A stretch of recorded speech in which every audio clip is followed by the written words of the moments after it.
Hello, anime fans.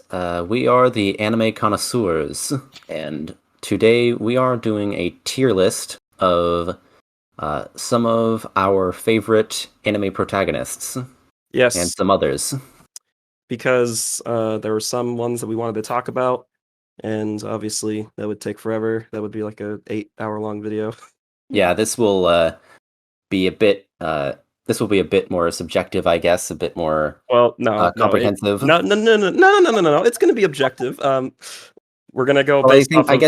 I guess I meant that in more of a way of like we're covering a much wider ground There we go. here.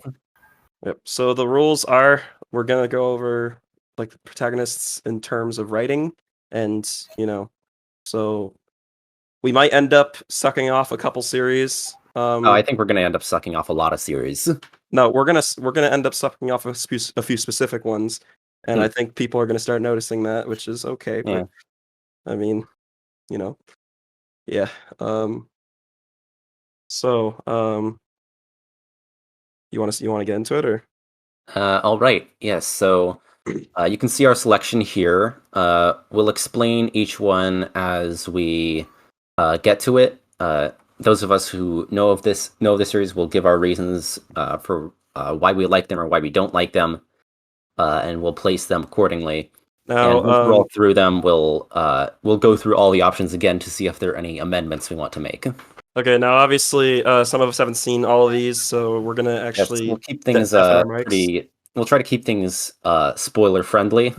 Well, look, for example, I can already tell there's only one person who knows who the hell the guy from Devilman Crybaby. I keep mixing up his name with some other guy. Akira. Akira, there you go. Akira, whatever. There you go. So for example, I think Noah and I are probably gonna end up deafening our mics to yeah, which is gonna be fun. So oh wait, how the hell are we gonna place it then? Okay, I mean, we can take their word for it. All right, Chaos, just say where you want us to place Akira. That just we'll deafen our mics, and then you can say why. Or if there's anything like, I don't think we need to deafen, but if there is anything spoiler related that you want to do, then yeah. All right, well, I'm gonna deafen my mic anyways because I'm so afraid of spoilers, man. I got spoiled for like over half of Naruto, and to be fair, there wasn't. But I mean, it's not a huge deal. But I'm not going through it again, man. Yeah. Are you planning on watching Devilman? Oh yeah, you are. Yes, right. yes, we are. Mm-hmm. Okay. Anyways, so we're just gonna go in the order that's presented here. So the first one is Akira from Devilman Crybaby. Chaos, you want to take that away? Yeah, he's a really good protagonist. I don't want to spoil too much. How about we just deafen our mics? No. So I mean, without spoiling too much, I think you'll see a lot of characteristics that you're familiar with like between sort of Tanjiro and the way you Tanjiro from Demon Slayer and the way you described what's his name from Chainsaw Man. Denji. Yeah. Wait, really? Oh, that's going to be an interesting combination. Hold on. The way you described him in that. Wait a minute. So he's a simp, and he's got a lolly. A lolly sister. No. That's an interesting dichotomy, I think. But, I think you'll see what I mean when we actually watch. Yeah. Interesting. But I think, I don't know. I wish like someone else was there to give a second opinion. Yeah. I'd put him in A tier, I guess. All right. I wish any of you. Well, we're gonna watch this. We'll come back to him, I think. I kind of want to say yes, but like I don't know. There's no one else to give an opinion on this, so. We can move stuff. So yeah. All right. Alucard from Hellsing Ultimate, and I'm gonna use obviously the manga canon version of him because if you don't know, there are two Hellsings. One of them is kind of like Fullmetal Alchemist and Fullmetal Alchemist Brotherhood. Like one of them caught up with the manga. Yeah. I'll just tell you right now, S tier easily. Guys, Alucard is one of the most complex protagonists on this list. I mean, I'm telling you, this guy dick is bigger than everybody's, bro. Like, bro, he's so cool. He's so edgy, bro, and he's very complex. And he's got a surprising amount of like human emotion. I guess the whole not synopsis, but I guess what you need to know is that obviously he wasn't a vampire forever, and he's been a vampire for a long time. He's been immortal for a long time, and like he gets mad at certain characters towards the end of the series when they throw their humanity away and stuff. And just trust me, watch it. He's one of the really cool. Some people be like, "Oh man, he's got the Mickey Mouse gloves, man." Like Hellsing is a little wacky. People really like that? No, people don't like it. No, I mean, do people really bring that up? Yes, people bring that up. Huh. But like those people don't like One Piece then. Probably not. But he is, like I said, the stuff in this anime is a little wacky towards the end. Like Nazi vampires are a little yeah, I don't know about that one. Well, it's a little weird. And then you got fat blonde Hitler. It's an interesting show. It's definitely good. It's just got a couple pacing issues, but Alucard as a character is fantastic, and he is a little similar to Guts in the fact that he's had a horrible backstory. Yeah, but he's cool. He's definitely one of the overpowered characters done right, if that makes sense. Oh yeah, in terms of writing. Let's see. And it doesn't feel like the story is boring when he's around. I've actually heard some people that say he was boring. However, those people watched not even all the first episode. So I had a friend who just couldn't get into it. Who's like, "Alucard's boring." I'm like, well, maybe you should watch more than the first episode. Yeah, I feel that. Whatever. All right, that's all I have to say. Ash Ketchum. Okay, well, honestly, I'm not really too sure why we put this on the list, but why not? It's technically anime, so yeah. It's more than technically; it's just categorically anime. Okay, it's anime, but I mean, we all know the memes. Like he's still like whatever, 10 years old or 12. Like he's supposed to be like 25 or whatever, or 26. Yeah. And we all know the jokes. This guy also sucks at Pokemon, by the way. Like he doesn't win. Yeah. He doesn't win. I mean, to be fair, he actually did win his second league. Like people overlooked the fact that he. But I mean, with the advent of competitive Pokemon, it's gotten really easy to be really hard on him for not making.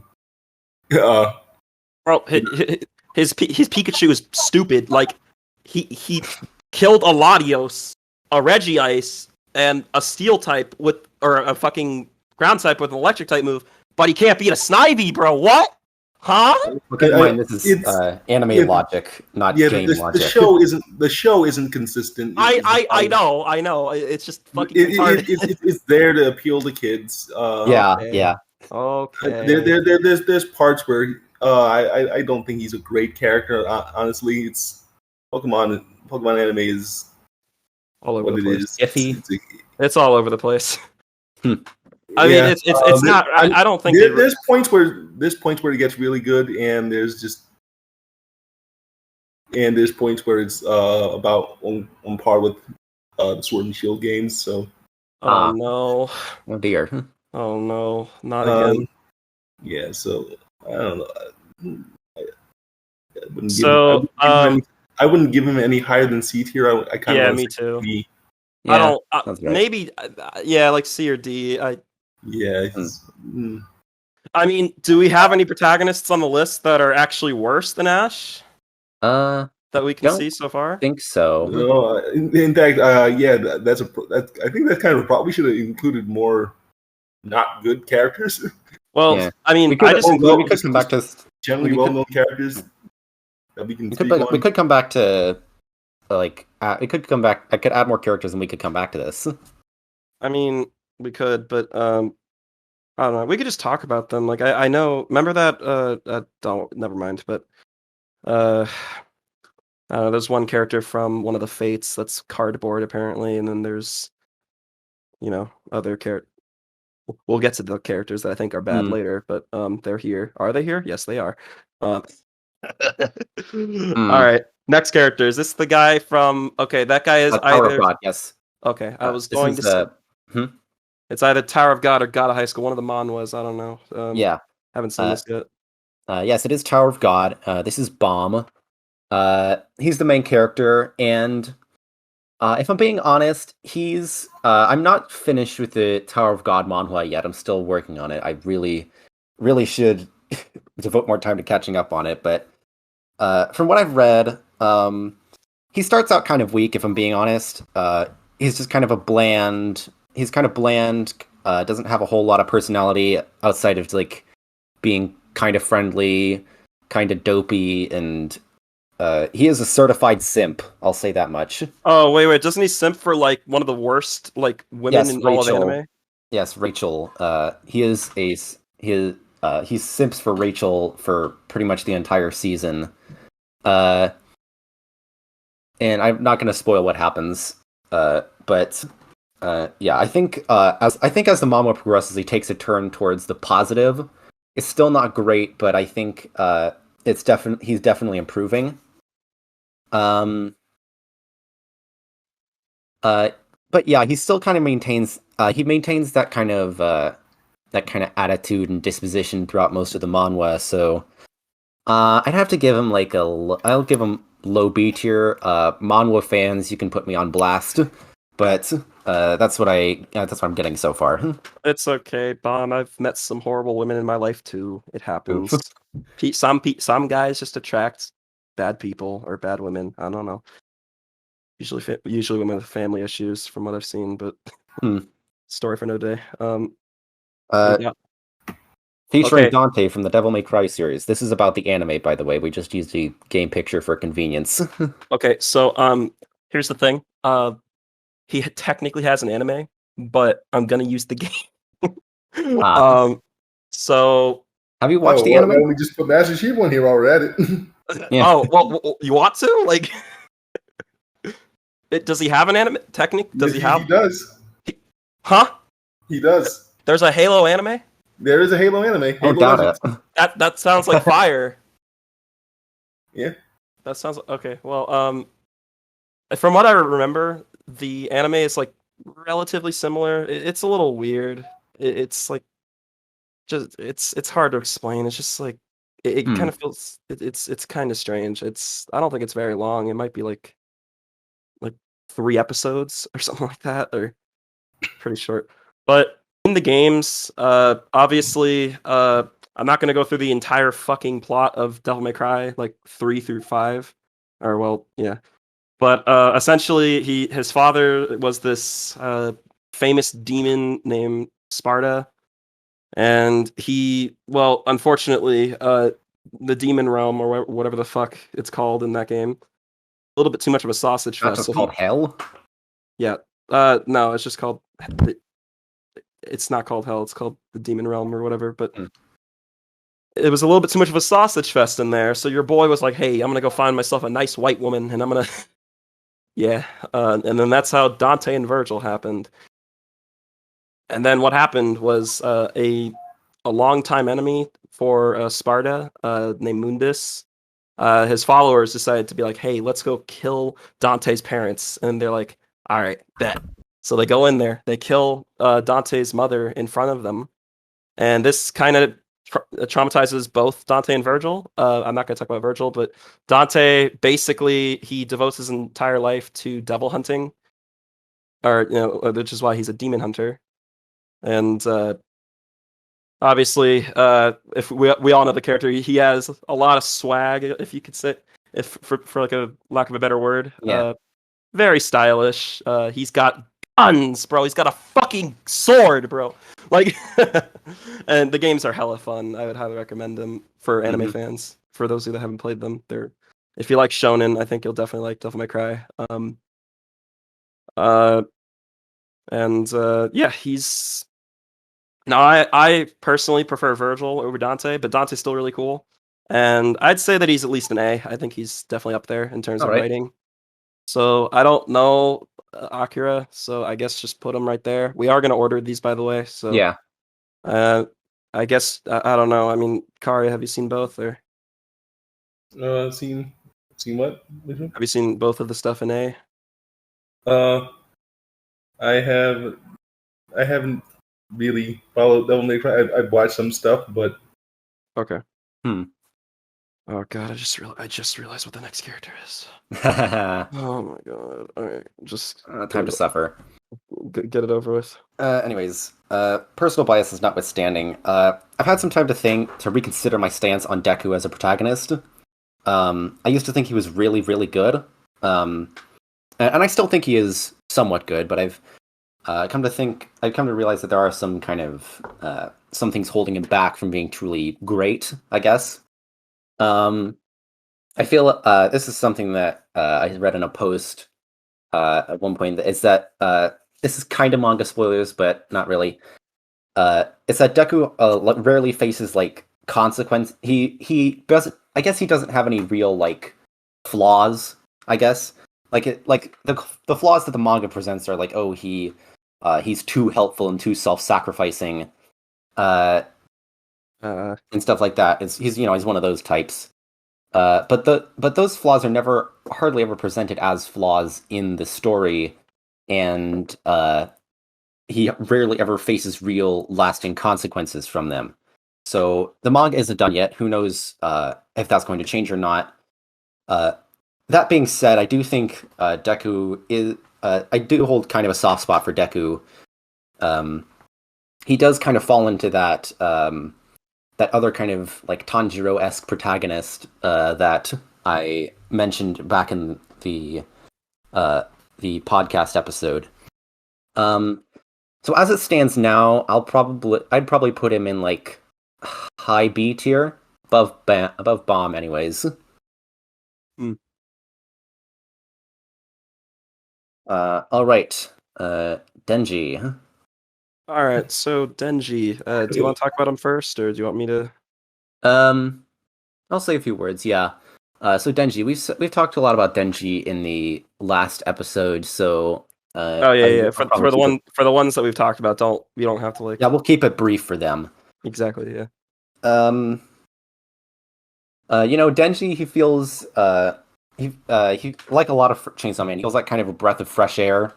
He's refreshingly honest and unfiltered, and a lot more genuine, I guess. Yeah, a like lot more realistic. expression. Like you feel like this person could be a real person, Yeah. And yeah, he's just got a really compelling arc, I guess. Learning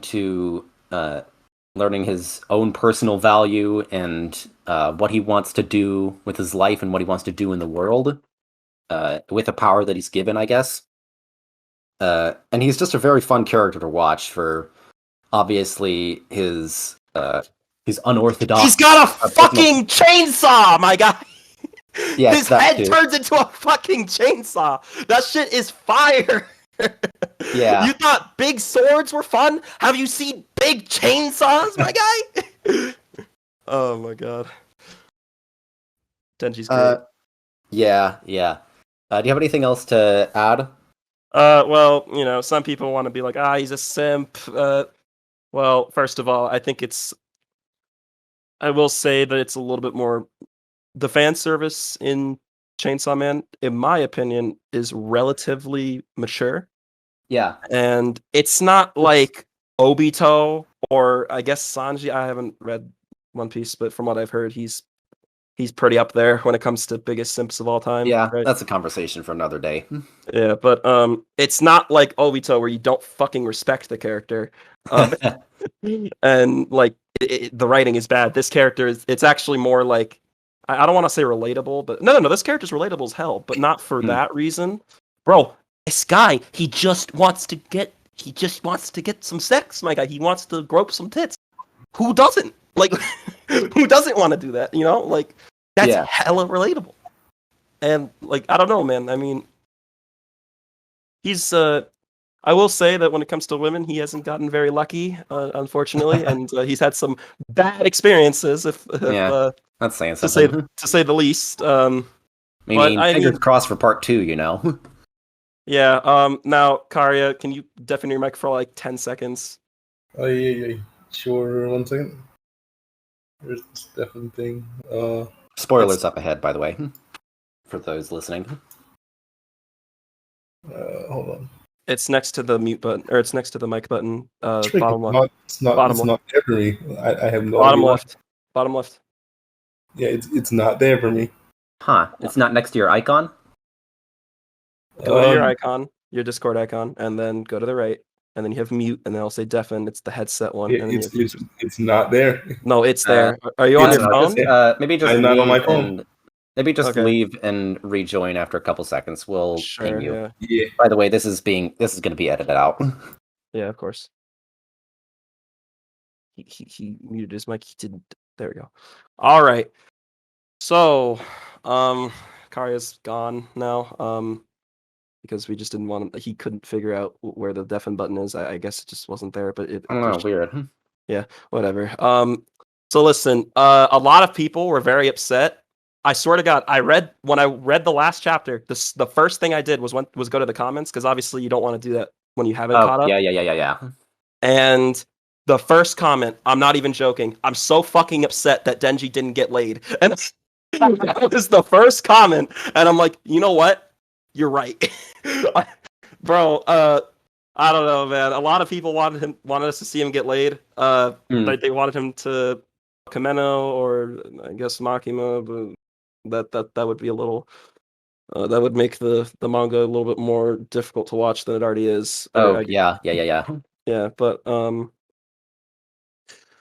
I think seeing how I've seen a couple of videos before, and they're like, well, this is Chainsaw Man is about how to not simp in life, and he kind of see, like, his interactions with Makima, like, obviously in the beginning, he wants to, like, absolutely, like, she wants that bitch to step on him, my guy. But yeah. And then later on, he actually kind of sort of overcomes it. I mean, barely. He still admits that he does have, like, some feelings for her at the end. Yeah. But, you know how it is. But obviously he had to do the right thing and kill Makima. Well, quote unquote kill. You know what I mean? It's hard to describe. It's a little weird, honestly. The how he actually defeated her. Yeah. To say the least. Your boy was like, "Ikutakimasu!" Like just. Yeah, he ate that. He ate it up. He ate the soup, my guy. He get the. Yep. But yeah, I would say Denji belongs at least A. Is that fair? I think that's fair to say. Yeah. Yeah. I would say lower than Dante personally, but. Oh, you think so? Yeah. All right. Okay. Okay, I'll call Karya back. I'll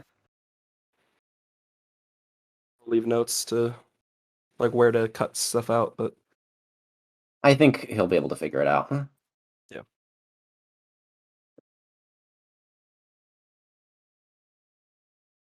Is it gonna pick up his voice?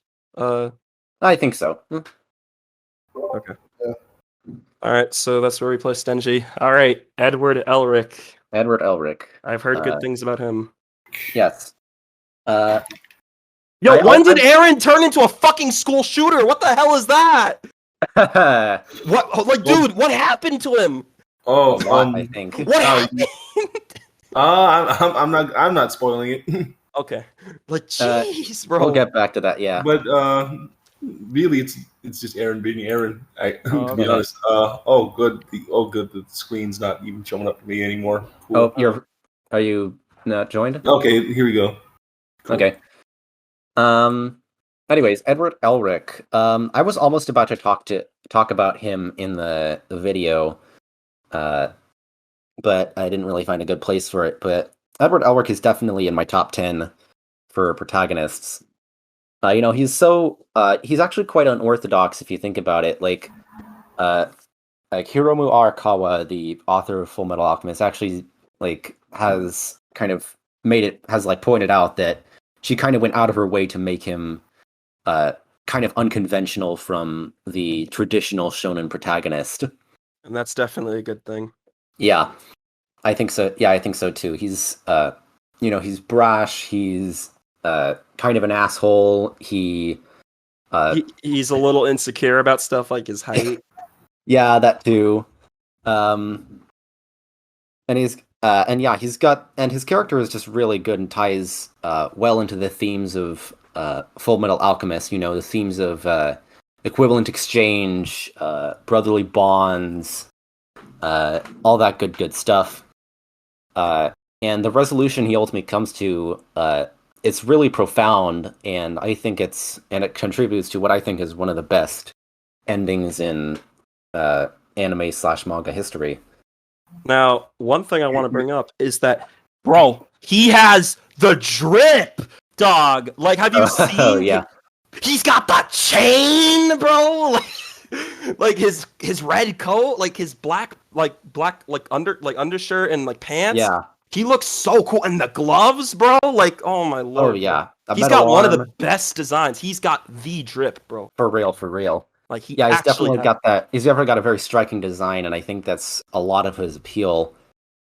So I think, I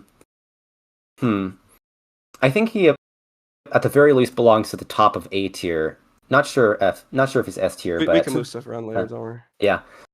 Anyways. Did you want to add anything? Because I think both of you have seen it, right? I have. I don't think there's much more I can add. The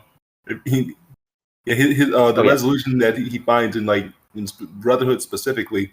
Yeah, that specifically. I haven't watched the 2003 anime, by the way, so I'm counting Brotherhood.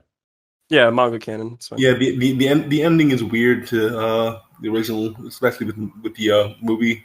Oh yeah, that serves as a sequel. I have heard some things about the movie. Yeah, it's weird.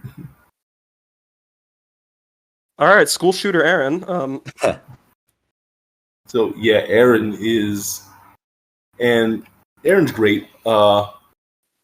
He got a lot of crap for being at the beginning for being sort of this kind of an edgelord, angry, but like the way he that was sort of intentional in the way he develops over the course of the series.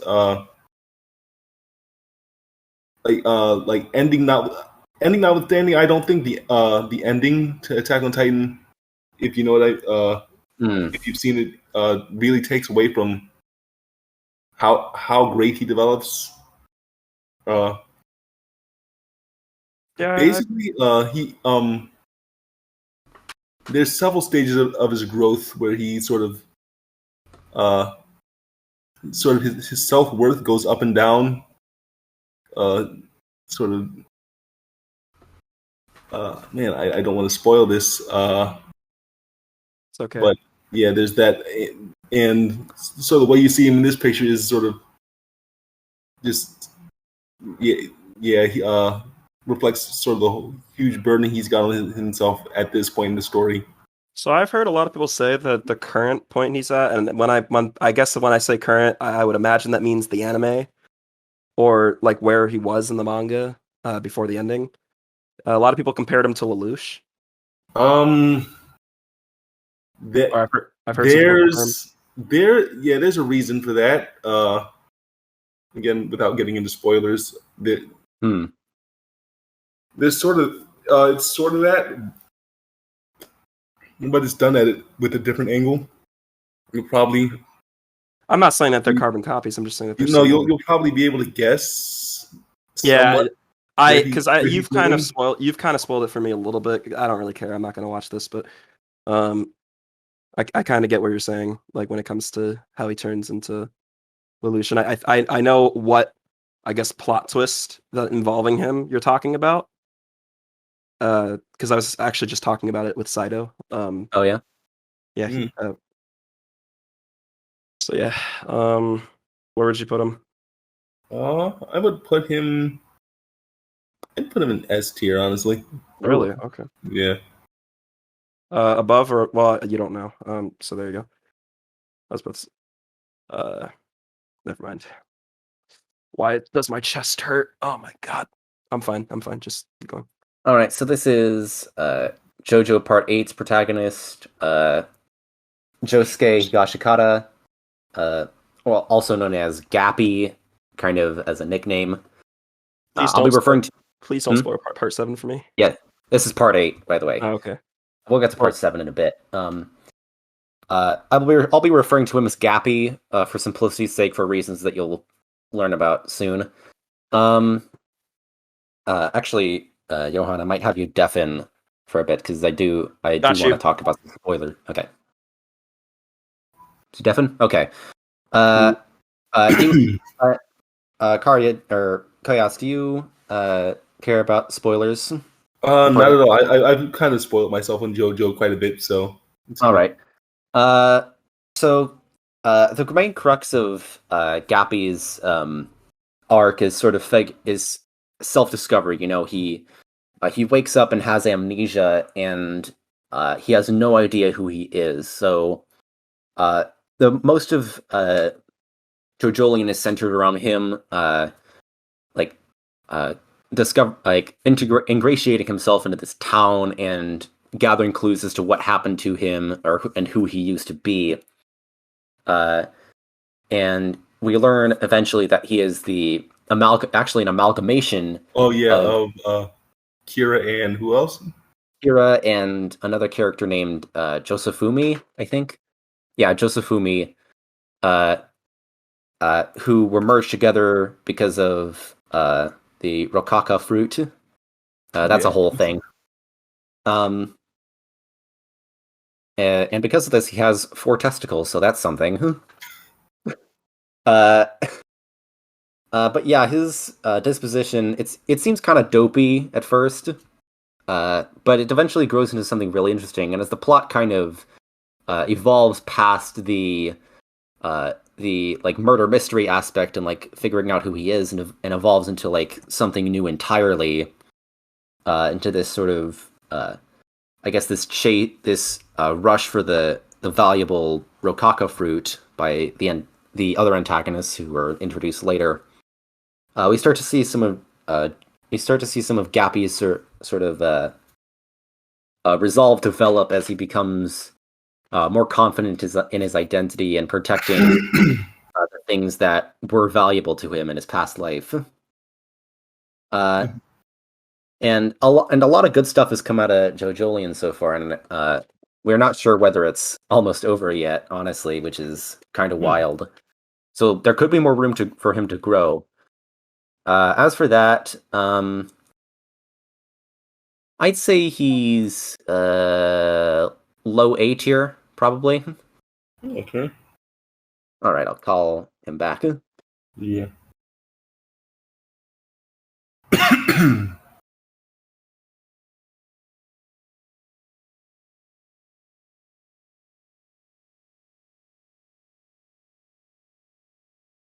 Okay. Just for the future, Right. just to make it easier, so you don't have to like constantly go back to Discord. Just place the character, and then that will be the signal. Oh, yeah, that's a good signal. Yeah. So you think he's worse than Denji? Yeah. Okay. All right. Guts. All right. We already talked about him a lot. Just put him at the top of S tier. Come on now. All right. I don't think anyone will disagree with this. He's a fantastic protagonist. Very complex character. Can't really be placed into an archetype. Edgy as hell, but that doesn't really matter. He's just, well, I guess for some people because he's interesting. And he has a great like relationship with the main villain of the series, and he's a character. He's honestly like top 5 fictional characters for me. Like he's not even just manga or anime. Just he's fantastic. And he actually helped me a lot with my life. And I'm a lot happier now because I read Berserk. So yeah, and his character kind of hit home for me. You want to add anything, Chaos? I wouldn't exactly agree that he doesn't fall into an archetype. It's just that he's a good enough character on his own. That he changes so much over the course of the series. I mean, it sounds like he almost like defined the archetype. Yeah, Because like he was one of the first ones. Maybe, but I wouldn't say he's like. I just don't think he's like quote unquote cliche. He's not 2-dimensional, but or cliche. Oh, yeah, but he's incredibly complex. Actually, there's definitely an archetype. Sort of maybe. this, well, I mean, like I guess angry berserker kind of. Yeah, dark, foreboding '90s anti-hero. Yeah. I mean, at least in the Black Swordsman arc, but yeah, there's very anti-hero archetype to him, but he's still an incredible character. Oh yeah, I don't think anyone will take away from him at all. Not at all, and nothing takes away from him. He's like excellent. Yeah. Do you want me to deafen for Giorno or Giorno? I don't think I'm gonna get into spoiler territory with this too much. Okay, go ahead. Anyways, so Giorno Giovanna, he gets a lot of shit for being like too boring. He's got perfect. Donuts in his hair. Yeah, that too. But yeah, I think there's a lot more under the hood with Giorno than most people appreciate. If you look at his journey throughout Part 5, you can see that kind of internal struggle between his light nature and his dark nature, and he eventually comes to a resolution in that, and I think it's really interesting to see. And he also becomes one of the most powerful characters in fiction. So yeah. What? Mm-hmm. Wait, really? Yeah. Yeah. I won't spoil the specifics, but it's pretty. Don't. Yeah, but yeah, it's pretty. It's pretty crazy what. So he could beat Goku. Yes, actually. Yeah, probably. Yeah, yes, actually. Yeah, there's a couple of those on this list. Well, it's less that he could beat Goku and that. Goku, we like Goku could not beat him. But, yeah, that's a conversation for another day. Yeah. Just a great narrative thing about Giorno is like his personality traits in general. He's like sort of an amalgamation of some of the best traits of both Dio and Jonathan. Interesting. Mm-hmm. Yeah. I mean, I think he. Besides the hair, I think his outfit looks kind of cool from what I've seen. Like, and he's got from what I've seen, his stand is also really cool. Oh yeah, it really is. Oh yeah. And, I mean, do people generally like him compared to the other one? I think people. I think people people don't dislike him. I think people are mostly just kind of blasé about him. I do like him. I think people have warmed up to him since the anime adaptation. Yeah, definitely. So I'm thinking somewhere in A tier. What do you think, Chaos? I think so. All right. I think he's a little bit better than Gappy. Okay, Goku. The main man. So, obviously, Dragon Ball has been close to my heart when I was since I've been a kid, and I wouldn't say that Goku is very complex. Now, I don't think he's.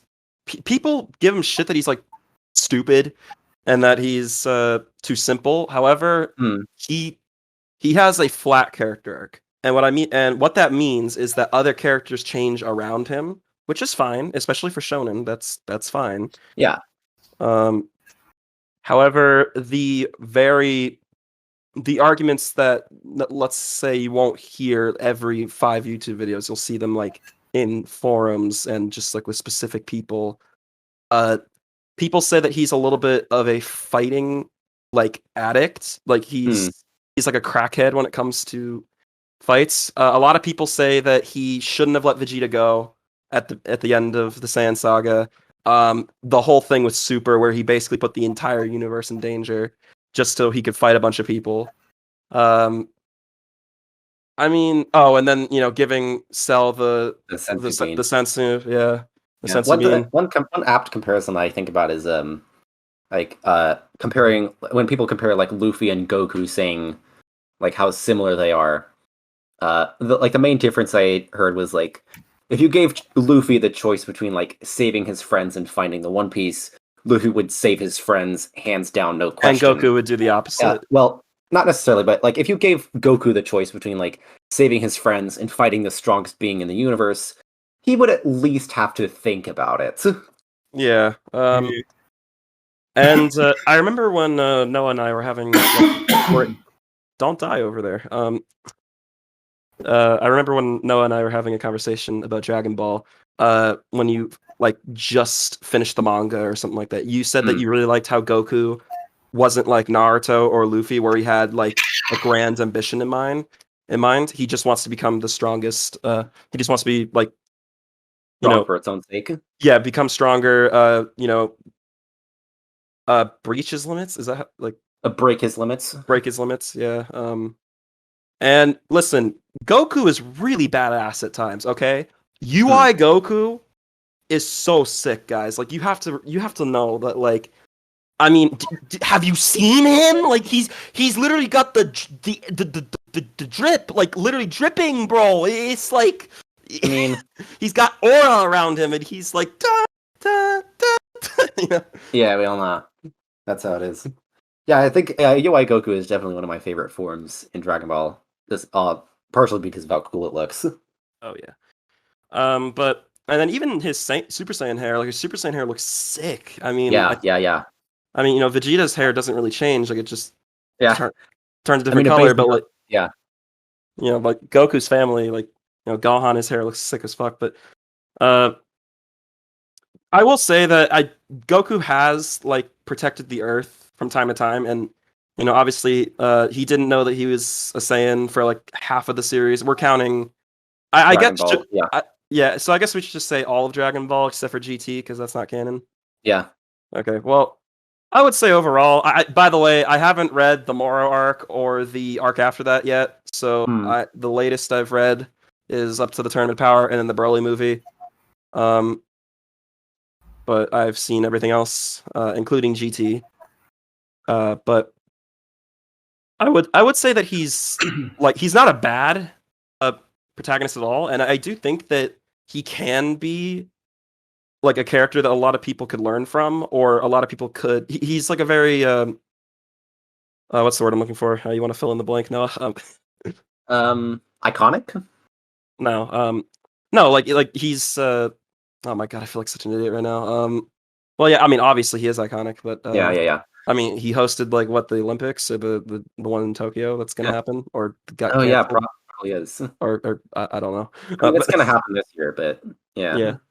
But yeah. I mean, I don't know. Well, I don't want to say he's a.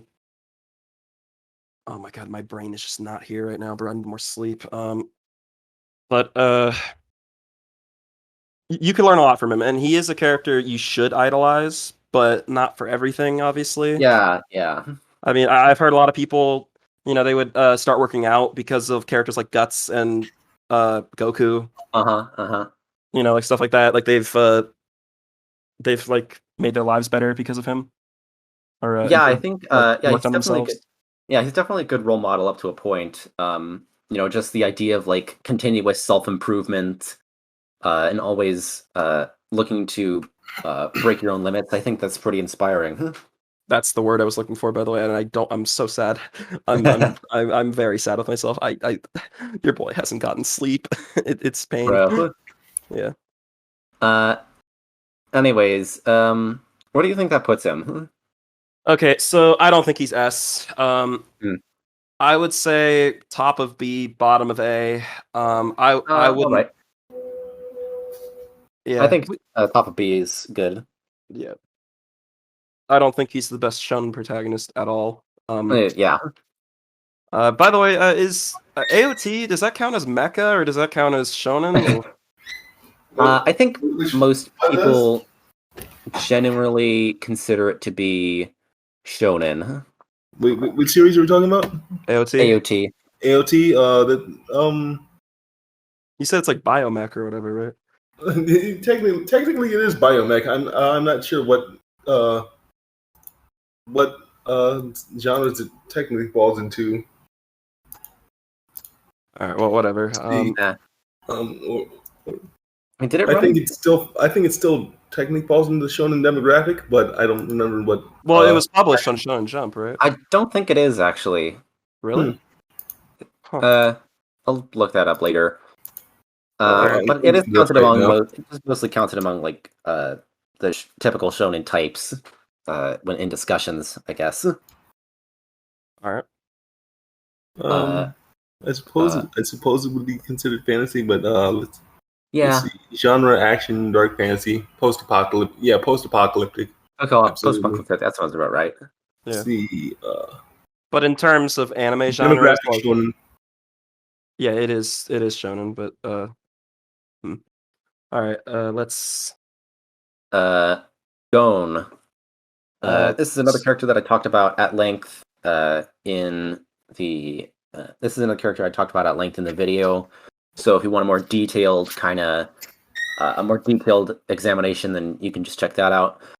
But in short, I think Gon is a pretty ingenious sort of subversion or I guess satire of the shonen sort of archetype. That's what I've heard about the entire series as a whole. But Yeah, having read it, it is meant to like satirize and poke holes in a lot of the tropes of the shonen genre, some of the idiosyncrasies in it. And I think it does a very good job at that. Yeah, I mean, that can definitely be done well. Yeah, I think Gon's character development is fantastic, and its culmination is absolutely genius. I'm hesitant to put him in S tier, but he's definitely up there. I mean, I've just heard that Hunter x Hunter in general is just really good and one of the better shonens. Yeah, for sure. You know what? Screw it. He's S tier. Nice. Right. Ichigo from Bleach. Ichigo Kurosaki. Admittedly, I'm not too far into Bleach. I believe I'm around chapter 240 or so. How many chapters are there in total? 600 and something. I'm not sure exactly. Okay. So admittedly, I'm not totally in the know about how Ichigo's what arc you in right now? Arc. I'm not sure the exact word for it. I mean, fans of the series will know what I'm talking about, but it's the part where Orihime is captured by Aizen and brought to him because he wants to use her powers, and Ichigo and company go into Aizen's sort of lair to try and break her out. Okay. But it is after the Soul Society. I finished that part. And I heard that the Soul Society is considered the best arc, if not, or just one of the best arcs in the series. And all of Shonen as well. Yeah, it's definitely up there. Having read it, I thought it was I did think that the Soul Society arc was very good. At times, it gave me kind of the same vibes as like the best parts of One Piece. Really? Yeah, I guess it's kind of in structure because the Soul Society. Actually, reading it, the Soul Society arc structurally is kind of similar to one of the best arcs in One Piece. Actually, One Piece and Bleach fans will probably know what I'm talking about. I was thinking, and I'll just say it. That's the Soul. When I was reading it, I was thinking the Soul Society arc was kind of similar to the Enies Lobby arc. They both kind of have a lot of the same like structure and themes. Like they're both kind of rescue mission type arcs. It's mostly superficial stuff, but I just thought it was interesting to point out. Anyways, I'm getting off topic. Back to Ichigo. He kind of honestly, Ichigo kind of surprised me when I started reading Bleach. He's a lot more of a straight man, a lot more like down to earth than a lot of shonen protagonist types. Well, isn't he just a high school? Yeah, he's just a high school kid High school who kind of got this whole Shinigami business thrust onto him through circumstances. Oh, that sounds familiar. um, but I think his development is pretty interesting. He's a lot more grounded, so he doesn't have this might sound sensitive, but he hasn't gone through nearly as much as like some of the other people on this list. Well, obviously not. I mean, we've got a couple of characters in S tier that have gone through like everything. Yeah, literally everything. And even characters like Denji and fucking Dante, Denji. Yeah, Denji and Dante. Yeah, they've gone through some shit. But Ichigo in that regard, I think, is a lot more relatable because the struggles he goes through are a lot more grounded in what most people know about. His one motivating trauma, I guess, is pretty compelling, and kind of propels, and that's what propels him to take up the mantle of the Shinigami to protect the people in the world that he cares about. Overall, I think he's pretty good. My only real complaint about him is that he feels like kind of overpowered. I don't know if this will put the Bleach fans in a tizzy, but I just feel like I just feel like he just keeps growing in power so exponentially fast that like it's hard to feel that much. Yeah. It's hard to feel so much too much tension because Ichigo's just gonna pull something out of his ass because he's just so good at everything. And I don't know if there's like there's kind of a satisfactory explanation for it later. I don't know, it wasn't really enough to get me on board. But other than that, I think he's a pretty good protagonist. I'd put him slightly above Goku, I think. Okay. Just based off of first impressions, he seems like a pretty cool guy to hang out with, and he probably is. He's definitely like a lot more of a bro type. Yeah. Well, maybe that's not accurate, but yeah, like a Skandar. He's just kind of a chill guy he's a chill guy to talk to. Yeah. I don't know if I call him laid back, but some of his like power ups, like those masks that he gets and like the weapons are really cool, especially the final. The powers in Bleach look gorgeous. Yeah, especially the final whatever the hell that darkness blade thing is, it looks sick as hell. Oh yeah, I don't know if I'm to that point yet, but just the powers in Bleach in general look very, very cool. Anyways, we got the whole rest of the JoJo's here, so we'll probably rapid fire those kinda. Okay. Should I? I'll let you know if I'm getting into any kind of spoiler ness. Joseph, he's in his debut part 2, he's probably the most entertaining JoJo. Absolutely. Yeah, for sure. He's just so great to watch, and he's really clever in a way that's I don't know if believable is the right word, but it's just very like fun, I guess. Yeah. Your next line is it's this whole. Yeah, but I think he might be the second best JoJo. Second to a character that is coming up that you can probably guess. Yeah, I think I know who you're gonna talk about already. Yeah. Just from the tone of your voice. He's a very silly man. Very charismatic kind of. Is this the guy that had sex with two guys? Like, two women? Oh, yes, it is. Okay. Yeah, that's a whole thing. Okay. Oh no! Holy shit! Son of a bitch! Yeah. I mean, I guess some people might argue that he is kind of underutilized in later parts. I don't think so that much. I think that's just kind of natural, like character progression as he kind of gets moved out of the protagonist role. Yeah, it's odd that he doesn't hone his Haman, but yeah, I mean, it kind of makes sense. He's not But as studious of a guy as like the other Hamon masters yeah, in the series.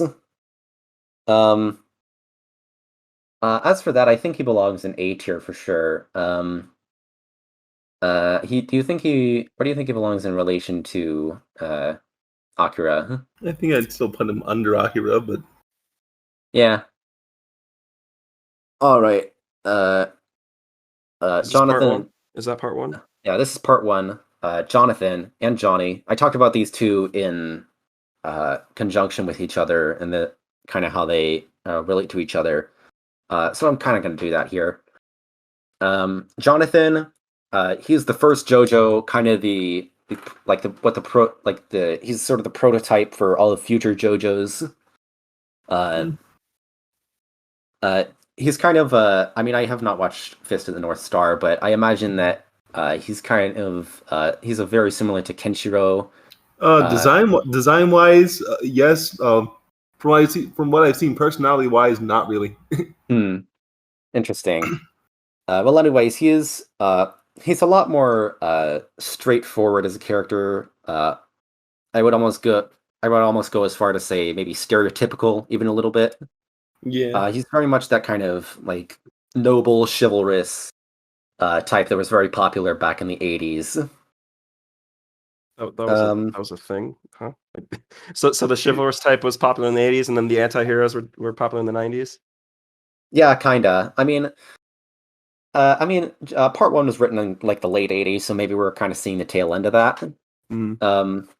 At least in like Japanese media, I guess. Yeah.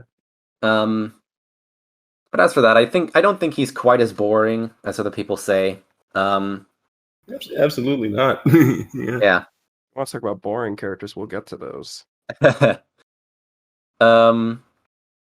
Anyways, he's still my least favorite JoJo. Not to say I don't like him, but I'd put him probably here. Below Goku. Ooh, okay. That's probably gonna piss some What do you people off. think, Chaos? I personally like him more, but Well, I'm kind of flip flopping between the two. So yeah, I like him more than the other two above him, but that's just me. All right, so why don't you just put him in the middle, I guess? yeah. Anyways, Johnny. This is part 7, right? Yes, part 7. Again, I've talked at length about him, so check that out for a more detailed analysis. Johnny is probably the best written JoJo in the series. You know, his journey, his development is very inspired. Well, I don't know if inspiring is the right word in this case. It's very compelling. That's what I meant to say. Seeing him kind of try to grow as a person and develop his powers. See him kind of steal his resolve and turn into kind of that sort of prototypical JoJo that we know from parts past. There's not much else to say, really. I think he was definitely S tier. I don't know whether he's better than Eren. I think he's here. All right. Well, I mean, do you know anything about part 7, Karya? Or? Only bits and pieces, but what about part 6? Part 6, I again bits and pieces. Definitely what happened in the end there, but yeah. I'm not going to spoil the ending. No. Yeah, that's definitely not an ending you want to spoil. Yeah. Don't do it for me, please. So and part 6 and for the viewers as well, of course. Yeah, part 6, Jolyne. I really like Jolyne, honestly. She's a very fun character to watch. She's the daughter of Jotaro. That's not really a spoiler. That's just kind of a thing to know. I mean, Giorno's the the son of Dio, and that's not really a spoiler, right? Yeah. I think she's really fun to see how she kind of embodies sort of the macho man archetype, or the sort of Clint Eastwood archetype that that Jotaro was initially embodying. We'll get to that in a bit. But yeah, she's her relationship with her father is one of the more is contentious. I don't know if I want to say contentious, but it's one of the most. It's probably one of the most focal parts of the series. And just seeing her grow as a person and like try to escape and try to escape her circumstances is really compelling to watch. I'd probably put her somewhere around here. Not sure whether she's where she fits exactly. I'll just put her here for now. Oh, Kathy, huh? Yeah. Josuke. This character is also named Josuke.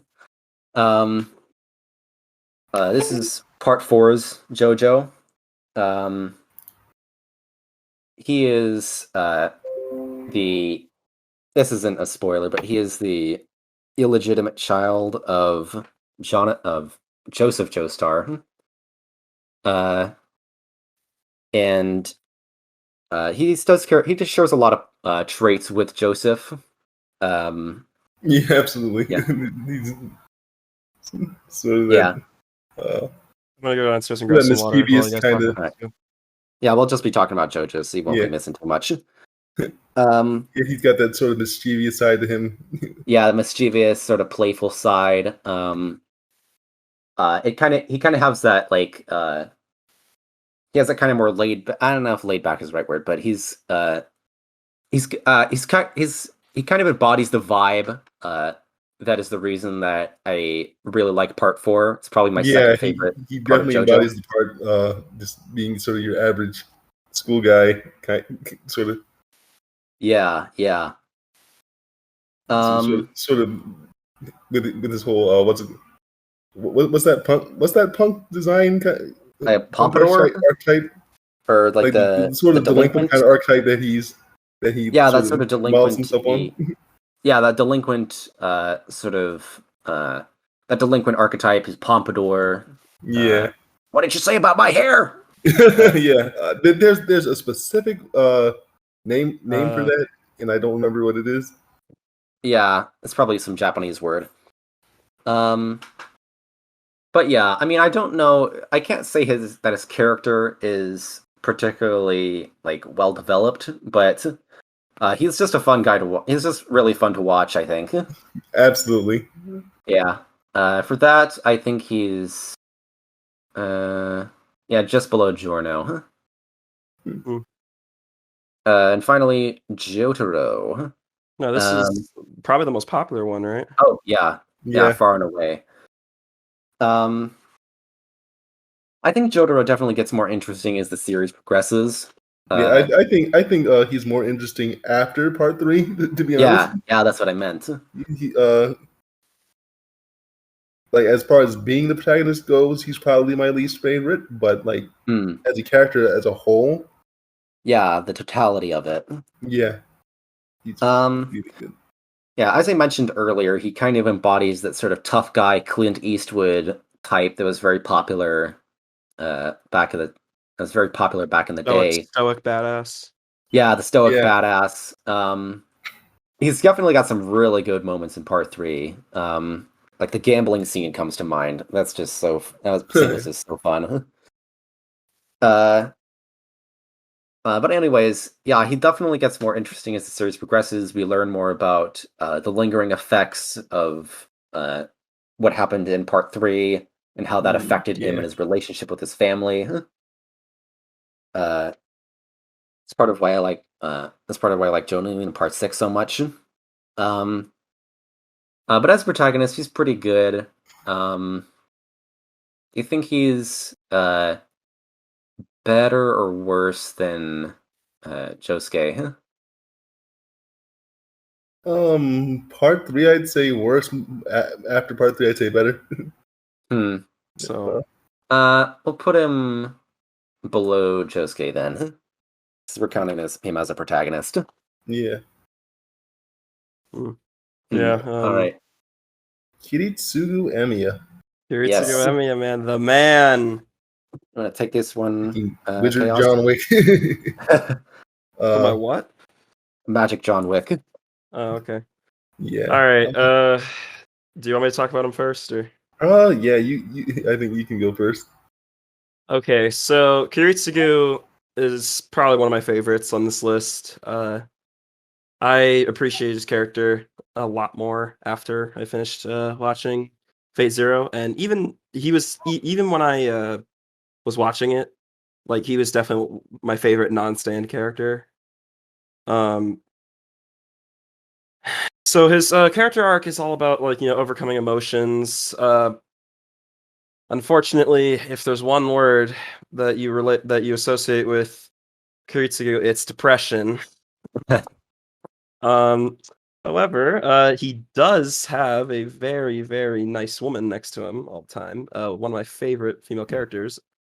Well, we'll get to the other ones from Fate that I like later, but I know there's the memes like, "Oh, Kiritsugu impregnated a 2-year-old," and then and then there's oh, he's depressed all the time. But I think at FGO he does have a he's not in the series as he is or as he was in Fate Zero, but he does have like a unit or whatever. One who's even more depressed than he is. So yeah, well, imagine that. He just felt like a very real character to me. Obviously, he has some. I mean, he's really cool, guys. I mean, Yeah. he's got that. I mean, the time powers are really cool. Like his magic canceling bullets. I forget exactly what they're called. Those things are really cool. His origin bullets. Origin bullets, yeah. Yeah, those are popular in Melty Blood as well, not just Fate, but he's Origins is its own thing. Well, yeah, but like magic bullets that do something different than regular. Yeah. I mean, he's constantly like planning something out. He's always away from the fights because obviously he's not a stand himself, except for the very end, obviously, when he fights Kirei. And by stand, do you mean servant? What the fuck? Oh! Oh my god, we were talking about JoJo for fucking my brain is not here today. Yes, servants, not stands, because you don't they're not binded to you. You summon them, and you have command spells to control them. They're not like a manifestation. Yeah. Not like a manifestation of your will or fighting will, right? Like stands are, or something like that. Yeah. Yeah, they're different. Very different. Yeah. So obviously he's Artorio's master. And probably should have put it on here, but oh yeah. Oh man, yeah, that is a good idea. Well, we could talk about. We could have like substitutes or something. Yeah. Like at the very end, we can just do a part 2 where we. Yeah, we could add some more later. Yeah. Like an addendum. Follow-up video. Yeah, or we could just like say where we put them. Yeah. We'll see how that looks in the final cut. Yeah. But me personally, I think he's high A, low S. All right. You want to talk about him? So he's one of your favorite fictional characters. So his arc isn't so much about overcoming emotion as is sort of a deconstruction. I don't know if I said overcoming. I meant to say like coming in, like kind of accepting, or like. I think his arc is more of a. I don't know if deconstruction is the right word for it, but like sort of a look on. No, like coming to terms with his emotions. That's what I meant. But his arc is more of a look into sort of this utilitarian anti-hero kind of. I think a deconstruction is the right word. And sort of a deconstruction of that sort of brand of heroism. Yeah. sort of a tragic tale about how sort of that living that kind of life ends up destroying him. Yeah. And on the subject of relatability, which you brought up earlier, Johan, I think it is very relatable. I think his story is quite relatable. I think there are a lot of people who want to change the world and want to make a difference, but they're not exactly sure what that means. Yeah. So they just kind of end up aimless. That's sort of what ends up being his downfall in sort of how that plays with his wish for the Grail. Yeah. And how Angry Mayan twists that into something he really didn't want. Uh-huh. The man knew he wanted to save the world. He just didn't know what that really meant.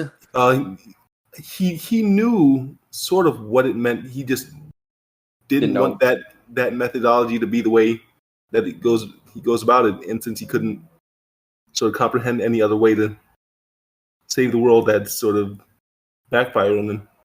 Yeah. And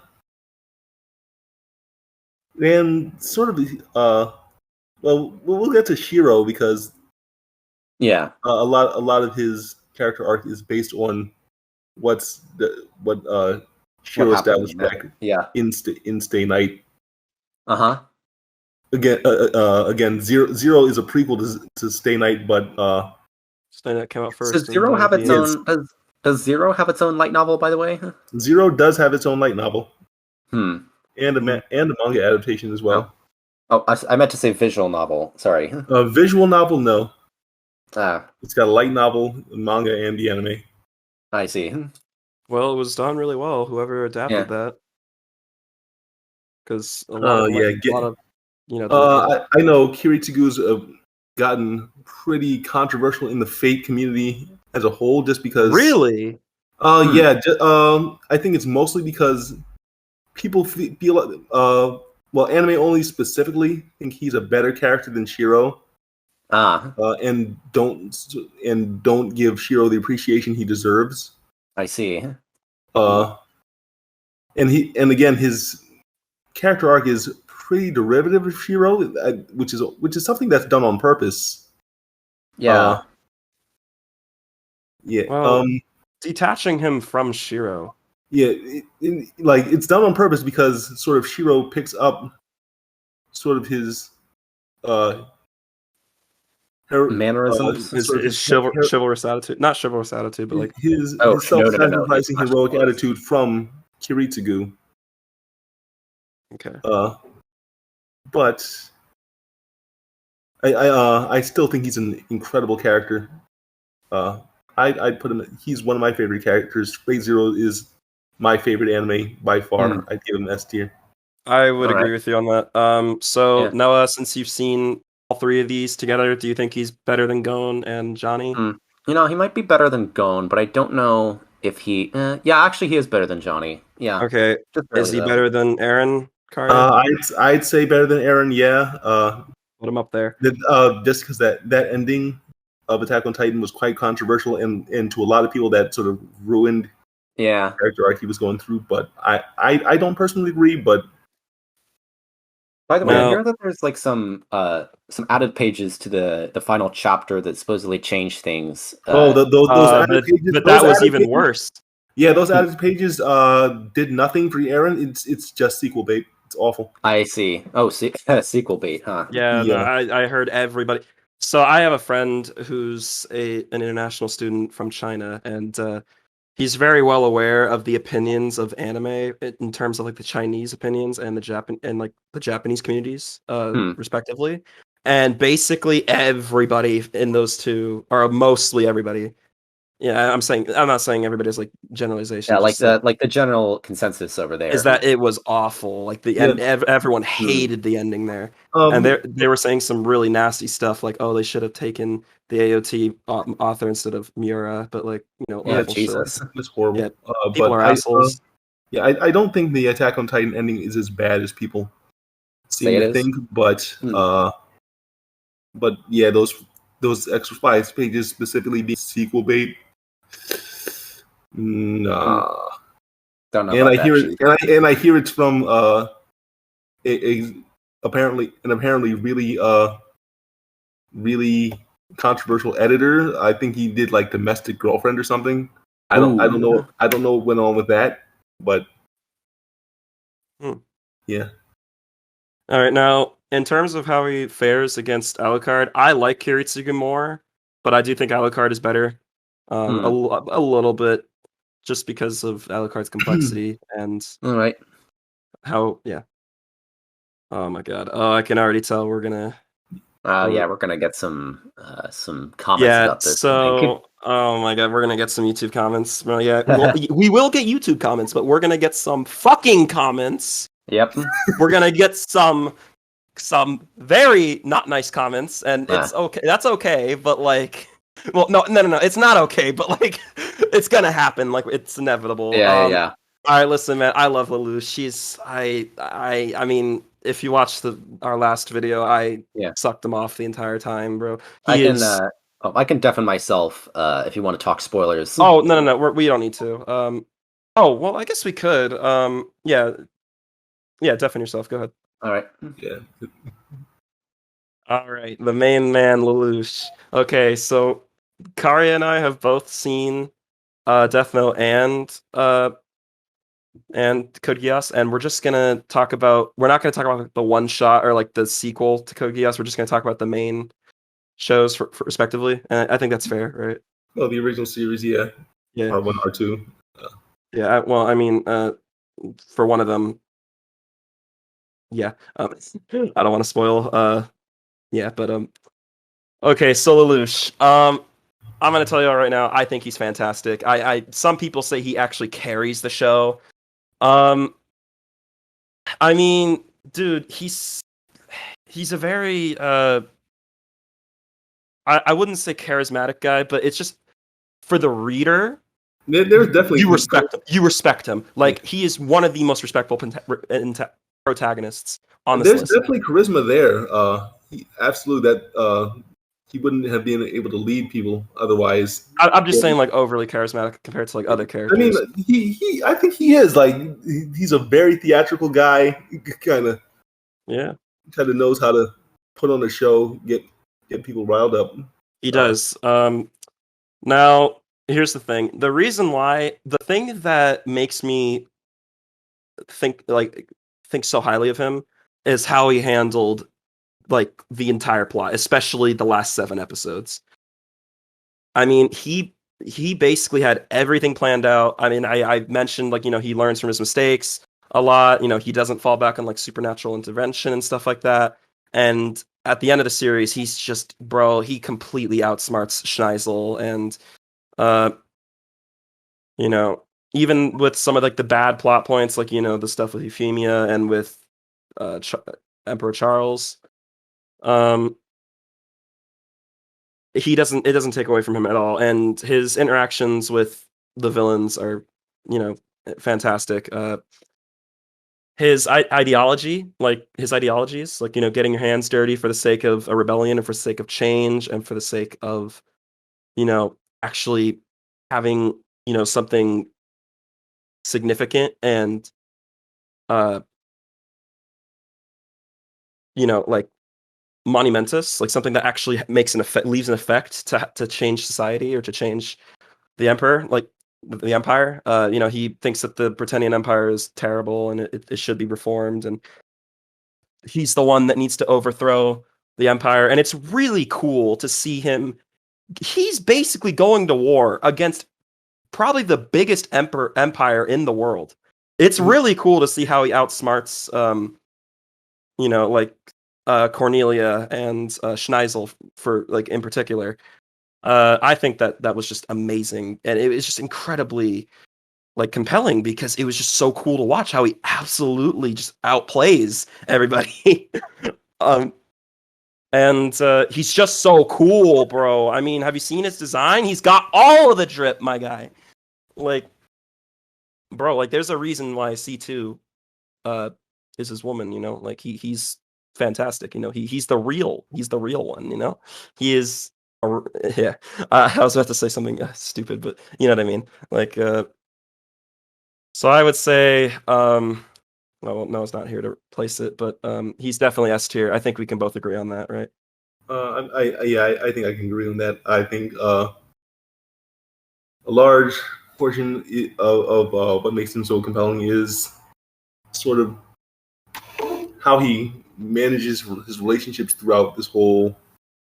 Yeah, exactly. I mean, just the his interpersonal interactions. drama that causes sort of. I'm sorry. What did you say? I kind of interrupted you. Sort of the interpersonal drama it causes, sort of having him. His interactions with Suzaku. Yeah. How he handles his relationship with Nunnally.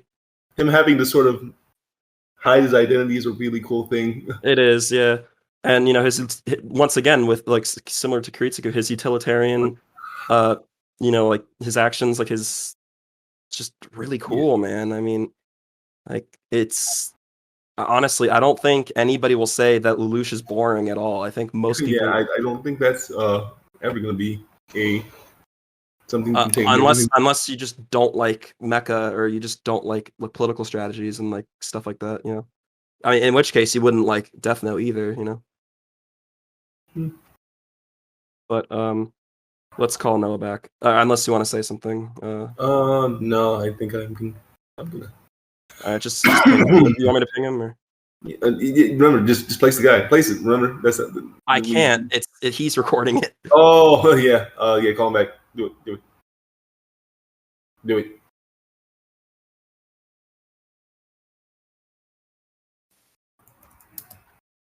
I did. I kind of did it in a weird way. No.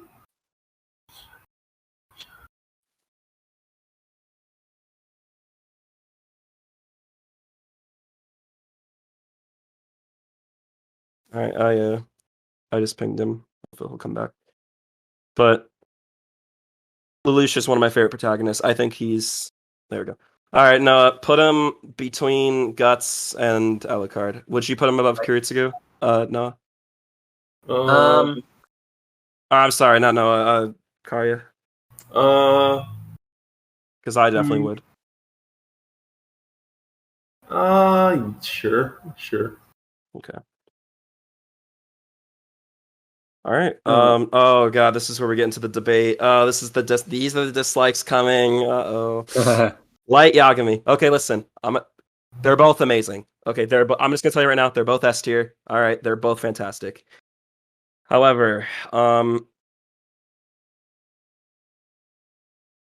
my god, I feel like I have to be so careful with what I say. I'm gonna start an entire war, bro, because this is the conversation. It's like Superman versus Goku. Like this is Lelouch versus Light versus Lelouch, Light Yagami versus Lelouch v Britannia. I say just go for it. Yeah. All right. So Light is fantastic. He is technically the antagonist of the show, but some people when I've seen these. He's the thing is he's the villain, but he's the protagonist. Yeah. I mean, so I guess technically L would be the antagonist. Yeah. But his god complex is really cool to see. How he handles similar to Lelouch, how he keeps his identity of being Kira, how he's utilizes the Death Note, all the these not random, but all these rules he uses, and the sacrifices he has to make. Now, in terms of a person, he's a pretty garbage person. Let's be honest; he's not a good person at all. However, that's sort of what makes him kind of compelling. Just watching the mind of this sort of megalomaniacal sociopath. Yeah. And I mean, he starts just as some guy in high school, college. Yeah, college. I'm pretty sure it's college. Yeah, I mean, he's pretty tall, so. So yeah, he's just a college student or whatever, and he becomes he wants to become basically God. I mean, and it's really cool, and he thinks, I mean, maybe more or less, I guess, deleting the rapists and the mass murderers of the world. I guess that's one thing, but obviously he does kill a lot of people. He does horrible things to his family and to his friends. Or well, not really friends. He sleeps with multiple people. I don't know if you remember that, but he does sleep with multiple women to get his way or to like kind of, yeah.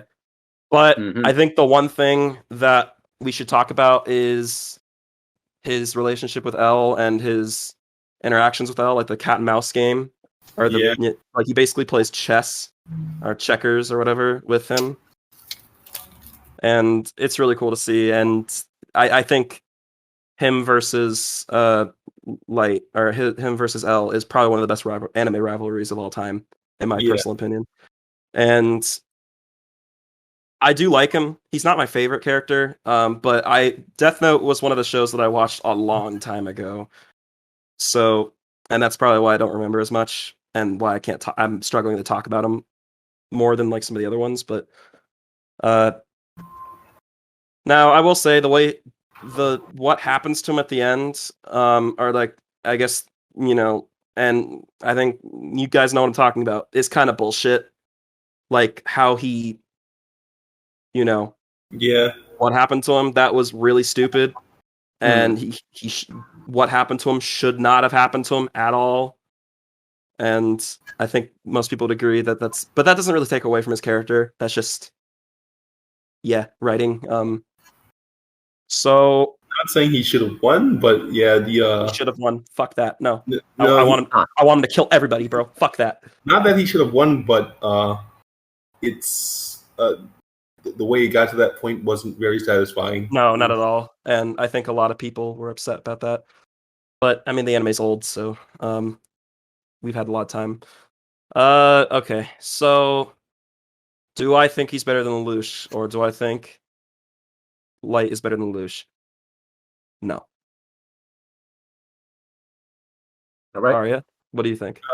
No, I think that sort of resolution in season 2 brings it down. Well, to be fair, okay, never mind. I was about to say something stupid again, but it's okay. Leave him where he is. All right. Yeah. I think we'll agree on that. And Noah, I am very surprised that you've been watching anime for this long and you haven't seen Death Note, so I'm going to change that, if you know what I mean. Rough. If you know what I mean by that. All right. Anyways, I'm telling you, season 1 is a masterpiece. 10, like, really good. Really good. It is excellent. Definitely worth your time. All right. Yeah, it's definitely on my list at this point. Well, you know what? Remember. Yeah. Anyways, Luffy. This is another character that I gushed about in the last video. So again, I'll keep it brief. I think he's fantastic as a protagonist. I'll give it up, Luffy.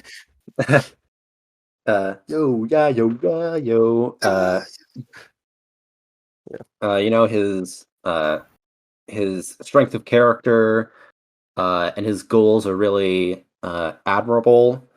And I think he's how many and this is not necessarily indicative of his quality, but like he's one of the few shonen protagonists to actually win first place in his series' popularity poll.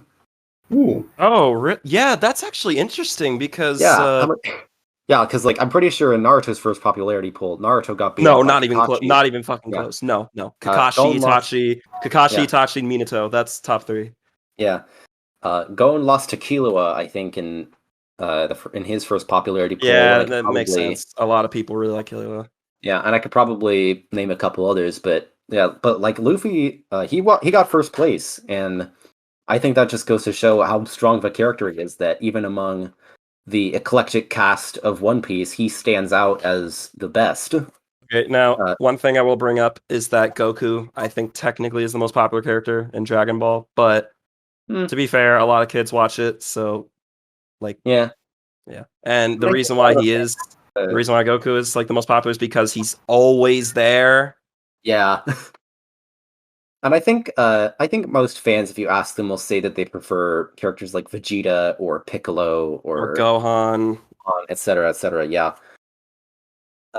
Luffy. Anyways, Luffy. I'd go so far as to say that he's probably the most consistently written character, at least in the main cast. Okay. Which is good because he is the protagonist. But you'd be surprised Sanji how many. falls off? Question mark. Hmm? Sanji falls off. Zoro falls off. It's not that they fall off. It's just that they have strong moments. I mean, Sanji does fall off, but again, another discussion. It's just that they don't have as many consistently good character moments as Luffy does. Yeah. And Luffy, he he's just so Oda always commits. He always knows exactly what Luffy is going to do, and it always works. And for that reason, I think he does belong in S tier. At least I don't know if he's not better than Gon, but he's definitely an exceptional protagonist. Anyways, By the way, spoil this show for me. I don't care. Soul Eater. Yeah, I don't think I'm ever gonna watch this. Honestly, there's not all that much to spoil about Soul Eater. Yeah, I don't think I'm ever gonna watch this. So don't worry. Anyways, Maka. I have a soft spot for Maka. I can't say that she's particularly deep or complex. I just think she's a lot of fun to watch, and I think she is surprisingly good, I guess, because for what she is. Anyways, I'd say, do you have anything to say about that, Chaos? Or I'm not sure. It's been a while since I've seen Soul Eater. Oh, I don't have much to add about her. I think her interactions with the Corona are really good. Yeah. Oh, definitely. The relationship was here's one detail I never got. So I don't think it's ever established that her and Soul are dating, but she's always getting mad at him for being attracted to other girls. I mean, I don't think they are dating. Well, doesn't he isn't he attracted to some other characters? And the people complain about that. Yeah, I mean, he is kind of one of those I'm not sure how to put this, the nosebleed, awooga wooga type character. Yeah. I mean, he's still just a pretty average teenager in terms of his libido. I don't. I mean, I don't think they are dating. I think that's just that's the thing, and she's always getting mad at him for Yeah, I mean that's just the early series. I don't think that really comes up that much later, as much later. Yeah, but yeah, I'd say she's pretty good. I think she's about here. Okay. Anyways, Mob. Who wants to start? Because all three of us have seen this. Yeah. I'll start because I think I'm probably the most familiar with the series. Yeah. I really like Mob. I think he's a very unique kind of protagonist. His struggles are honestly pretty mundane. For most, his conflicts are pretty mundane compared to most of the people on this list. He does obviously have psychic powers that he has a hard time keeping under control, but other than that, he is mostly concerned about his school, his crush, being popular, stuff like that. And I think it's just really interesting it's really fun and interesting to see how Mob kind of navigates growing up and learning to manage his school and learning to manage his life in the way that he does. Yeah. All right. I love Mob as a protagonist. I relate to him so much as sort of the awkward kid. Yeah, definitely. Yeah, sort of. Another thing that I love about him is sort of this angle where he's, with all this talent, all this innate power he has, he sort of still looks up to the positive traits of other people that. Yeah. Which is kind of similar to a couple characters we'll talk about soon. People think he's he's so strong, and yet he looks up to like for example, the bodybuilding club. Yeah. He looks up to his older brother. Like he's just generally a too. good person and admires good traits. Oh, he looks up to Reagan. Yeah. Well, Yeah. then again, Mob genuinely thinks that Reagan is stronger than him, but yeah, that is kind of beside the point. he's sort of been fooled by Reagan, but Yeah. I think he definitely belongs in at least A tier. Wait, can I talk about him? Oh yeah. So in contrast to what Kario was saying, I cannot relate to Mob at all. I am a very emotional, extroverted, outspoken, extroverted, and just I'm very confident in my abilities, I guess you could say, and I am confident in what I say as well. So I cannot relate to this character. However, I can still appreciate his character arc, with how he kind of like puts more value into him, kind of similar to, not similar, but like around the same ballpark as Denji, where he kind of like realizes his self-worth. And would you agree with that, or especially at the end? I think I don't know if I would compare the two of them. I wouldn't compare them, but like, he does kind of put himself, or he does like think about himself, if that makes sense. So I mean, I think Denji is pretty self-absorbed most of the time. Well, I'm saying at the end where never mind.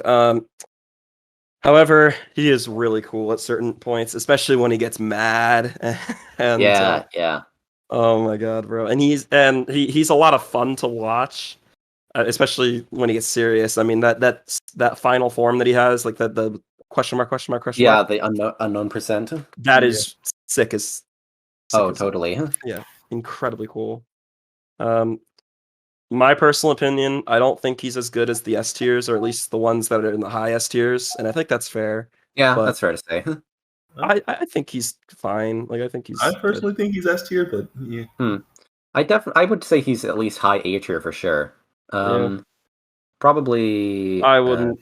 Okay, well, we can move him around later. But yeah, he's close to S tier for sure. Okay. Anyway. All right. Listen, this is the one I don't like Naruto as a protagonist. Okay, we're going to dunk on this character. All right. Yeah. Listen, we like other characters, but not this one. This is probably one of my least favorite protagonists that I've read in almost anything. Not almost anything. Some characters that I really dislike are Kamui from Fire Emblem Fates. And I think Naruto is honestly around that level when it comes to writing. Okay. So listen, part 1, I think he's overall fine. I never liked him. I always thought he was annoying, and I was always more of a Sasuke guy. I'm sure most people were, yeah. Well, not most people. There are a lot of people that hate Sasuke, remember? Oh, that's right. Unfortunately. Because Noah and I, we absolutely love Sasuke. Yeah. But now part 1 in general is just very charming. It's a very endearing and charming anime, in my opinion, at least for me. But Naruto, honestly, bro, this guy, like, when you think about the series, the more you think about, the worse it gets, and especially with Naruto. Here's why. Okay, he is basically one of the biggest hypocrites on this entire list. I mean, just a couple of the ways he wins, especially versus Neji. Like, there's a Swag Kage video that explains this very well. And I remember that. We'll probably link it in the description. I mean, he doesn't really need more views, but he's really good at his job. Big fan, by the way. But just the whole thing about like, people are not bored. Like you have to work hard. You're not bored. Like, good. You just have to work hard. My guy, you have a fucking 9 tails inside of you. You're a Jinchuriki. What do you mean? What do you mean by that? Yeah. And I think this kind of ruined it for a lot of people because he's supposed to be like, underdog story. Yeah. And I'm gonna be honest, I think that there are a lot of stories that have done this way better For sure, than he did. Sure. And I mean, you could just look on the list, and I think you could see. Yeah, I could point out a few people that do that role better than. I mean, hell, Luffy is more of an underdog than Naruto, I'd say. Well, I don't know, but listen, I think Naruto in part 1 is way too overpowered. I mean, he's. Really? Here's why. No. Here's why. He has 2 moves max: the Sengon and Shadow Clones. I mean, those 2 moves could get him out of a lot of. Those 2 moves are pretty busted, my guy. Now, here's the thing.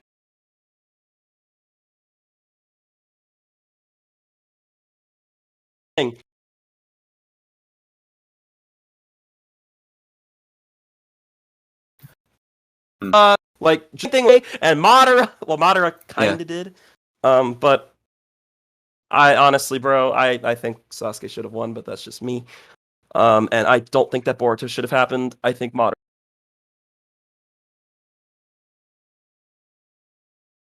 should have won, or Itachi. Oh my god, bro, this is one of the few series where I think the villains are definitely up there, for sure. Or at least a specific 5 that are excellent. But I was a character. I never liked him. I love the series.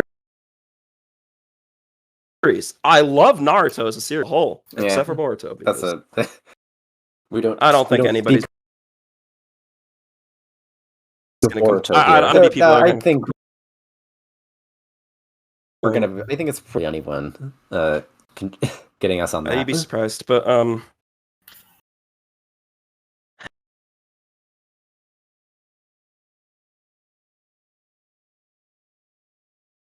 even the stuff that they're doing with him in Boruto. Good question. Like, come on. Why is he not dead yet? Why'd they have to do my boy Kurama dirty? Oh, whoops. Don't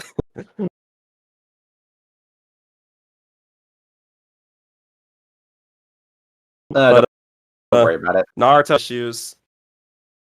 It was the lowest rated that I, because there are a lot of good things. There are a lot of things that are done well in Naruto, but especially when you get in part 1, like I said, he's way too broken. In Shippuden,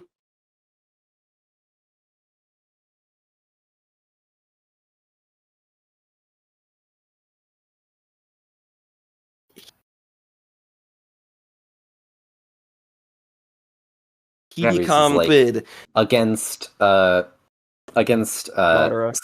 Well, yeah, and also against Sasuke in Valley of the End round 1. Yeah, and Madara. Yeah, but he gets back up.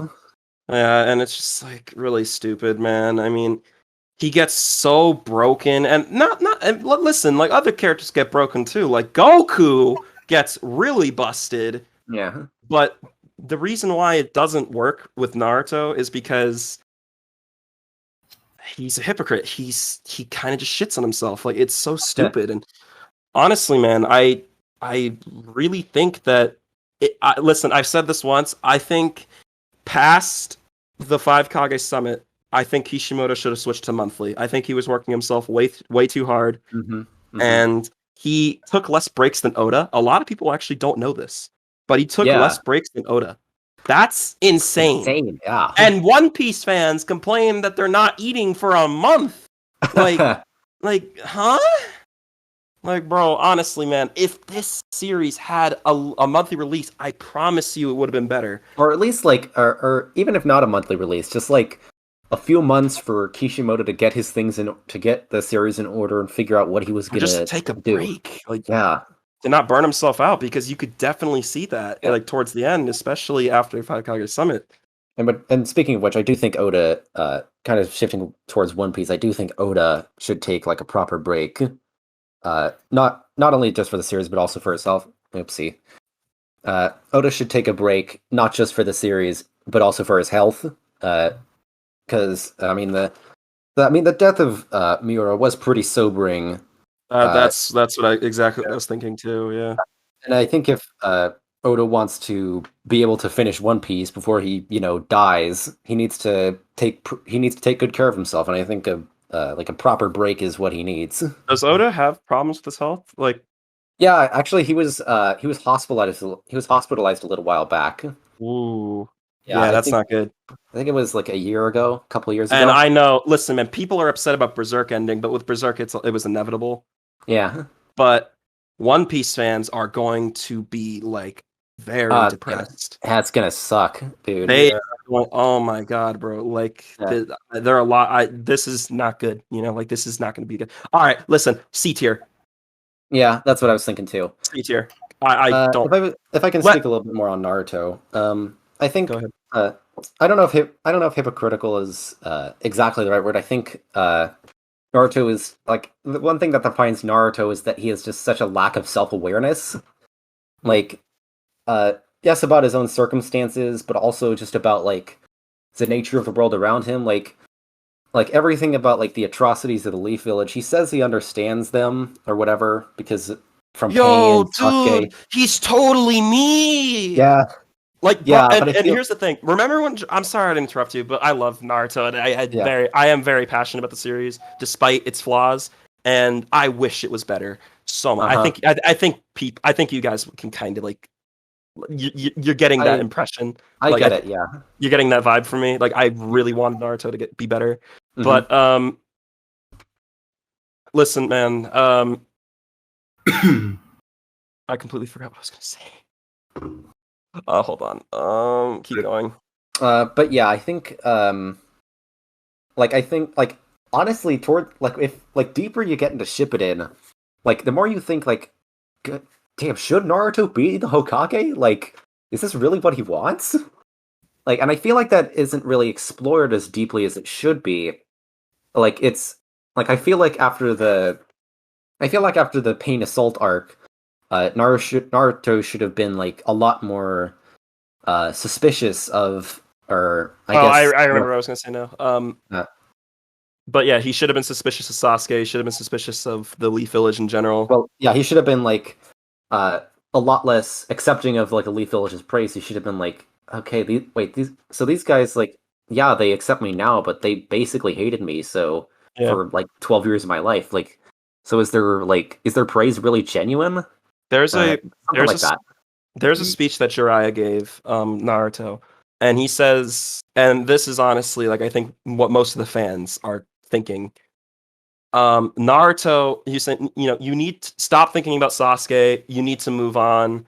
Like, you know what I mean? Like dude, Sasuke does horrible things to Naruto in the series. Like, they shouldn't be friends. I'm sorry, they should not be friends anymore.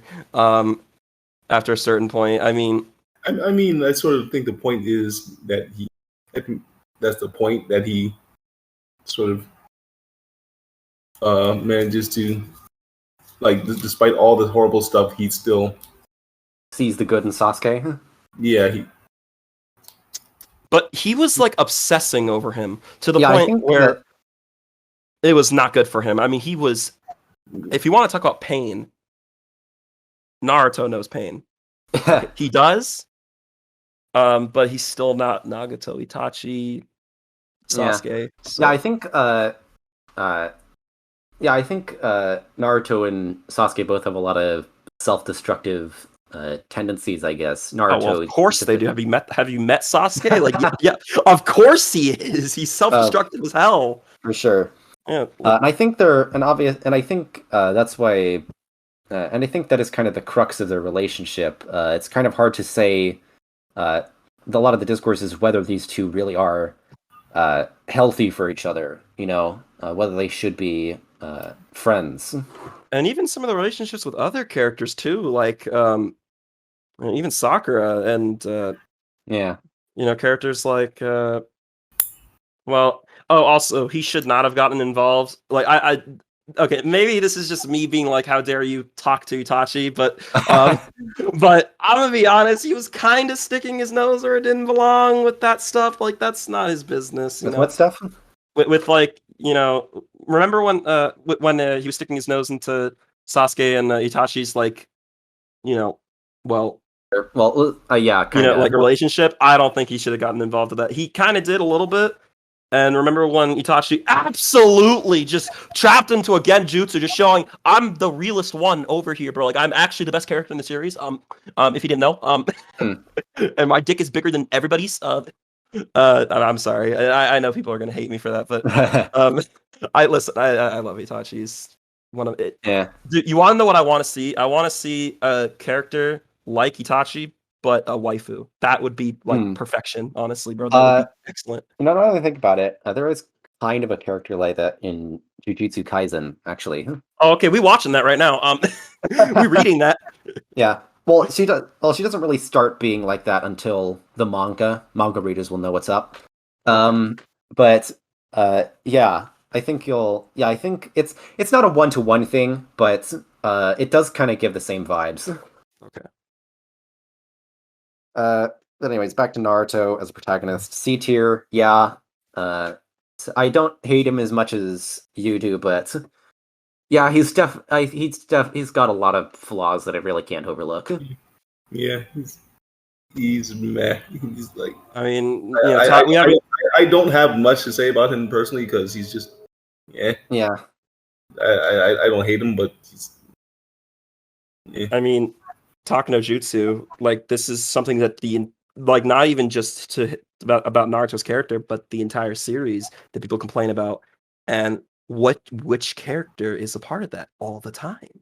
Well, personally, I don't have a huge problem with like talk no jutsu on principle. I think. Okay, no. I'm saying with a couple specific characters, especially Obito. That was stupid. Like, yeah. That I think if you want to have sort of a pacifist kind of thing where you sort of manage to convince people that's great. It's just all about execution. For sure. Not coming off as corny or unearned is the thing. Mm-hmm. Yeah, and I think that Naruto fails at that more often than not. Well, maybe not more often than not, but he fails on it a significant number of times. Yeah, and I'm sure we're gonna get a lot of people that are gonna disagree with us on this, and that's totally fine. Sure. Yeah, and that's totally fine, guys. Yeah, but I don't like this character, and Noah and I are very harsh and very critical about the series in general because I think we both want it to be better, right? Especially, I mean, I know I do. Oh yeah, it's very like Naruto is one. Like I say that you shouldn't judge a series on like what it could have been, rather than what it is, but it's so easy to see the masterpiece that Naruto could have been. Exactly, bro. Like Kishimoto could have written it right off a cliff. Exactly, bro. Like the series could have been excellent. Yeah. I'm not saying that it's bad, by the way. I think it's like at least I think it's like a 7. Like yeah, that's what I gave it. Yeah, like a 6 or 7. I don't think it's even that bad. It's just it could have been so a lot of much stuff better. That brings it down. And the war arc, oh my god, bro, and Kaguya, oh no, and Boruto. Oh my god. And how they did my boy Madara, bro. Oh, also expect something bad to happen to a villain from a series that you're currently reading where it's a similar thing that happens to Madara. They do hit that character dirty, and I think you know who I'm talking about. I see. Yeah. All right. Ryuko from Kill la Kill. Yeah. You watched Kill la Kill, right? Chaos? I have, yes. Yeah. If you want to talk about spoilers, I'll be in the bathroom. Yeah. All right. So Ryuko, I do like Ryuko a lot. I think she is kind of a character archetype that I feel like we don't see a whole lot in anime. Which is the sort of like headstrong, very like angry, shouty girl type. Tomboy. Yeah, tomboy type. I feel like we don't see that a lot in like action series, particularly. Especially, I guess specifically, examples, but yeah, it's not that common. Yeah, specifically as a main character, which is I think is very charming about Ryuko. Yeah. The character development is pretty interesting. Discovering those things about herself, that sort of thing. I think she is mid to low A tier. Yeah. Yeah. I think that's fair. Do I put her above or below the? Yeah, I'll put her just above the JoJo's. Ooh, above the JoJo's, huh? Yeah. Well, maybe not. I'll put her. Well, she's very similar to Jotaro. Okay. But who did it better? I think this is gonna piss some people off, but I'll put her just above Jotaro. Oh yeah, that's gonna make people mad. Yeah.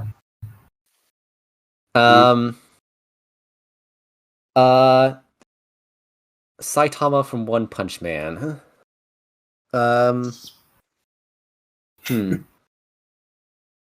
I think Saitama is. A lot of people have talked about Saitama as a character. I think he's pretty interesting.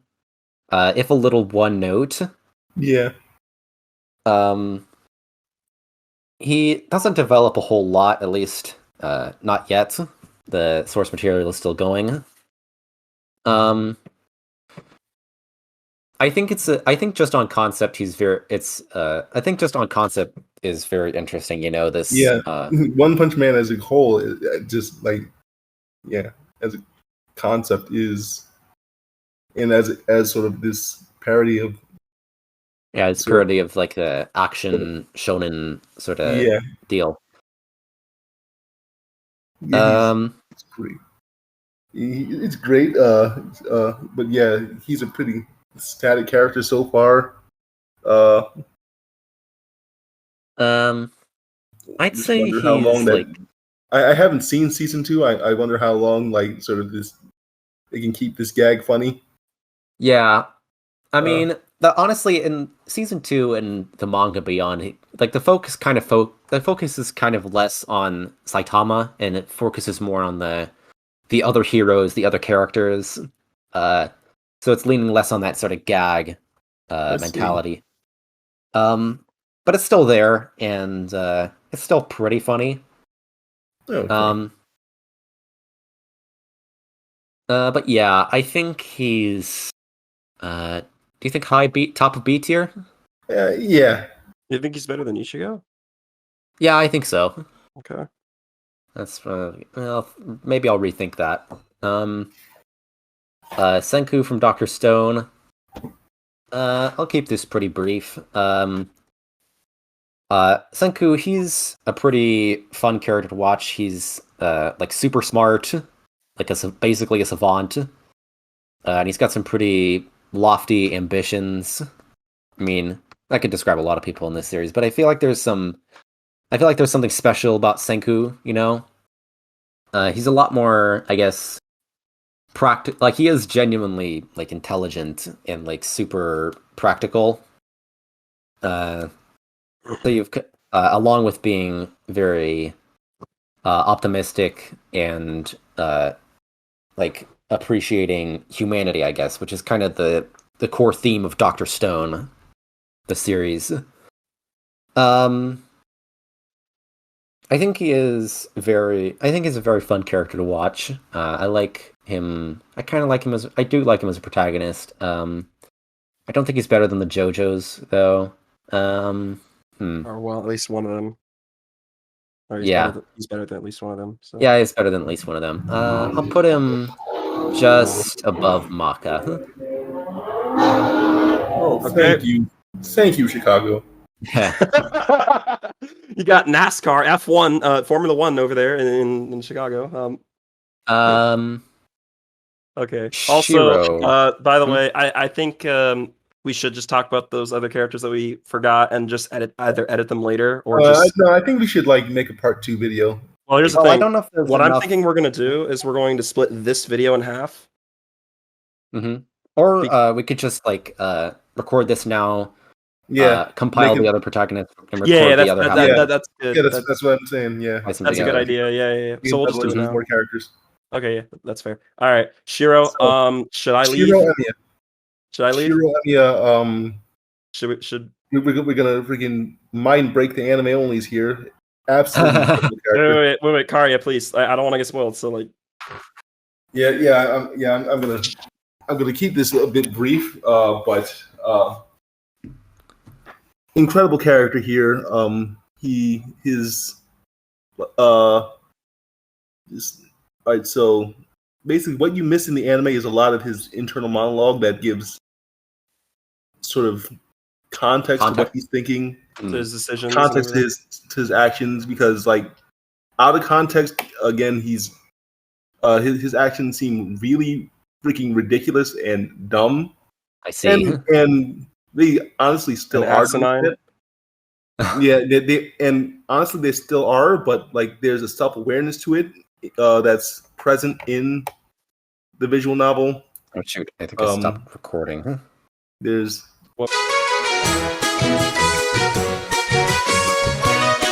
so continue. Okay, so I'm gonna start where it was. So yeah, we're gonna mind break the anime onlys. Shirou Emiya is like incredible character.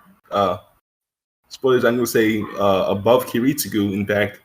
Ooh. Sort of, again, I think I said this earlier, Kiritsugu owes his whole, sort of the whole ideas of Kiritsugu is sort of started with Shirou, this sort of commentary on this self-sacrificing heroism kind of thing.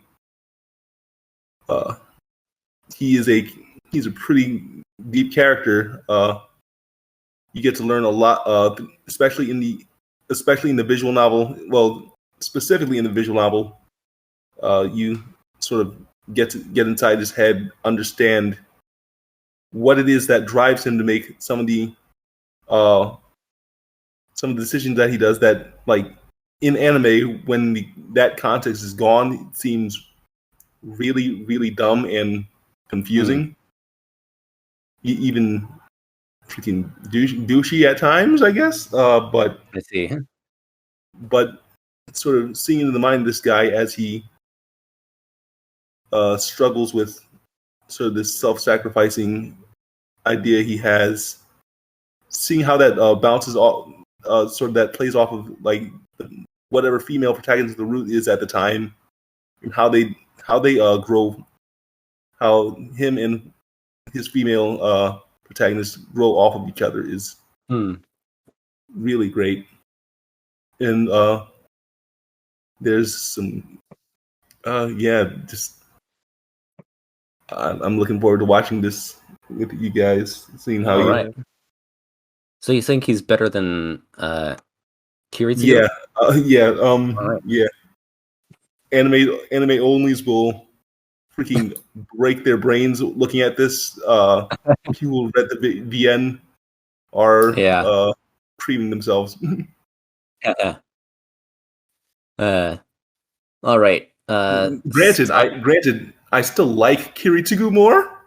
Yeah, he's way cooler. Yeah, but Shirou's a better character. All right. Simon from Gurren Lagann. Yeah. So I've gotten spoiled about this character a lot. Yeah. Unfortunately. Great character. If you want to talk about the spoilers, that's up to you. But there's not a whole lot. I don't think there's a whole lot in terms of spoilers we need to talk about. Well, I think one of the spoilers is one of the spoilers is that he's on this list in the first place. So yeah, well, I don't know if that's. I think that's more. Okay, so the fact that he's the protagonist isn't really a spoiler. Yeah, I think that's more just you not really. I think that's just you getting misinformed. Yeah. I thought it was like, we all thought Kamina was like the. No, I don't know why. It's clear from the first. That. Yeah. I think Kamina is a lot more. Kamina was sort of the star. Yeah, he's like he's kind of like the poster boy for the series as a whole. But it's pretty clear that, in fact, the opening scene makes it really clear that Simon is the main protagonist. Yeah. Well, we're gonna watch this soon as well. So all right. Anyways, we'll keep it pretty spoiler free. Simon is a very good example of the series' themes. I mean, obviously the most prominent example of like limitless potential and self-improvement and pushing through your limits, kind of similar to Dragon Ball.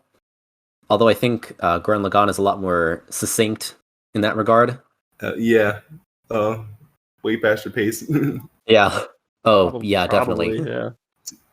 Somehow crazier power escalation than Dragon Ball. Yeah. Huh? You'll see. Wait, You'll really? see what I.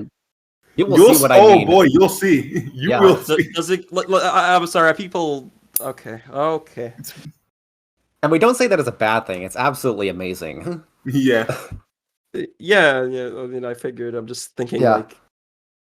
like. Oh, So, yeah, he's just a very good example. He's a very great. He's a great protagonist, I think. Seeing his growth and maturing throughout the series. yeah. I think he's sort of the anti Shinji in the way he grows. Yeah, that's kind of what I gathered. Yeah. Oh, we forgot about him. Granted, this isn't a dunk on Shinji. He gets too much of that he doesn't deserve. But Yeah, he's this whole coming of age story for Simon, and then subsequently all the stuff that transpires in season 2. for sure. Uh, So where do you think you would put him? I think I'd put him like right above Mob. Maybe higher. I don't know. What do you think? Well, do you think he's better than Akira? I'm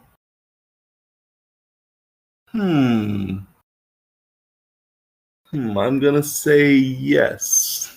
All right. That's probably gonna be really controversial, but Yeah. tentatively, I'm don't- gonna say yes. As tier lists are in general, but Yeah. Personally, I don't think he's better than Edward Elric, but I think this is a good place for him. All right, Spike Spiegel from Cowboy Bebop. I think Spike is really good. He's one of the icons of anime. Yeah. His story is very subtle, I think. It's a lot like Cowboy Bebop, really. It's a lot more how do I put this? it's not like thrown in your face constantly. Yeah, it's a lot more subdued, I guess. It's very laid back. And in a way it kind of you're slowly shown to you, and it's never fully, and honestly it's never fully shown to you. There are still questions as to the details of what his life was like, but even then you get this feeling that Spike is a lot more complex than he lets on. And his character arc, his character arc, I guess, and his journey to let go of the past and conquer it, I guess, is really entertaining. I guess I don't know if entertaining is the right word, but it's very compelling to watch. The resolution it comes to is very bittersweet, and yeah, I think he belongs in S tier pretty easily. I don't know if he's better than Johnny, but yeah, he's definitely here. I put him here. Okay. So Tanjiro, do you want me to start or? Yeah, you can open up. Well, on the surface level, Tanjiro didn't have the best time in the beginning of the series. This is like episode 1 stuff, but he lost his entire family, and his little sister got turned into a demon. Mm-hmm. A lot of people in a situation, especially if you were to take some of the characters that we've already talked about and put them in his situation, the story would probably turn into something very different. Mm-hmm. Mm-hmm. But even though in the face of tragedy, he's still he finds like this is probably the one character similar to Mob and I guess a little bit of Naruto, but no, fuck Naruto. We're not comparing him to anybody. But he finds like the good in people, especially the demons. Mm-hmm. And I mean, he is a cool character to watch, but compared to some of the other characters in that series, he was not in my favorites. Like, I wouldn't even say top 5. Like, I could actually think of 5 characters that I liked more than him. Interesting. But I don't think he's a bad protagonist at all. I think he's actually I think he's all right. I would say good. Like, he's definitely good. He's not bad. I think so too. Yeah.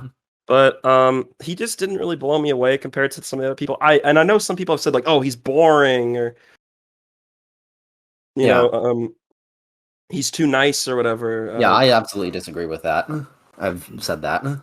Yeah, but I think he's good for what he is, and I wouldn't say he's his interactions with the other characters are hilarious. I mean, very entertaining.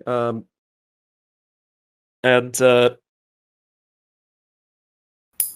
I think it's understandable why people like him, or why I would imagine. I mean, from what I've seen, like I've seen a lot of Tanjiro profile pictures, man. Like, there are a lot of them, but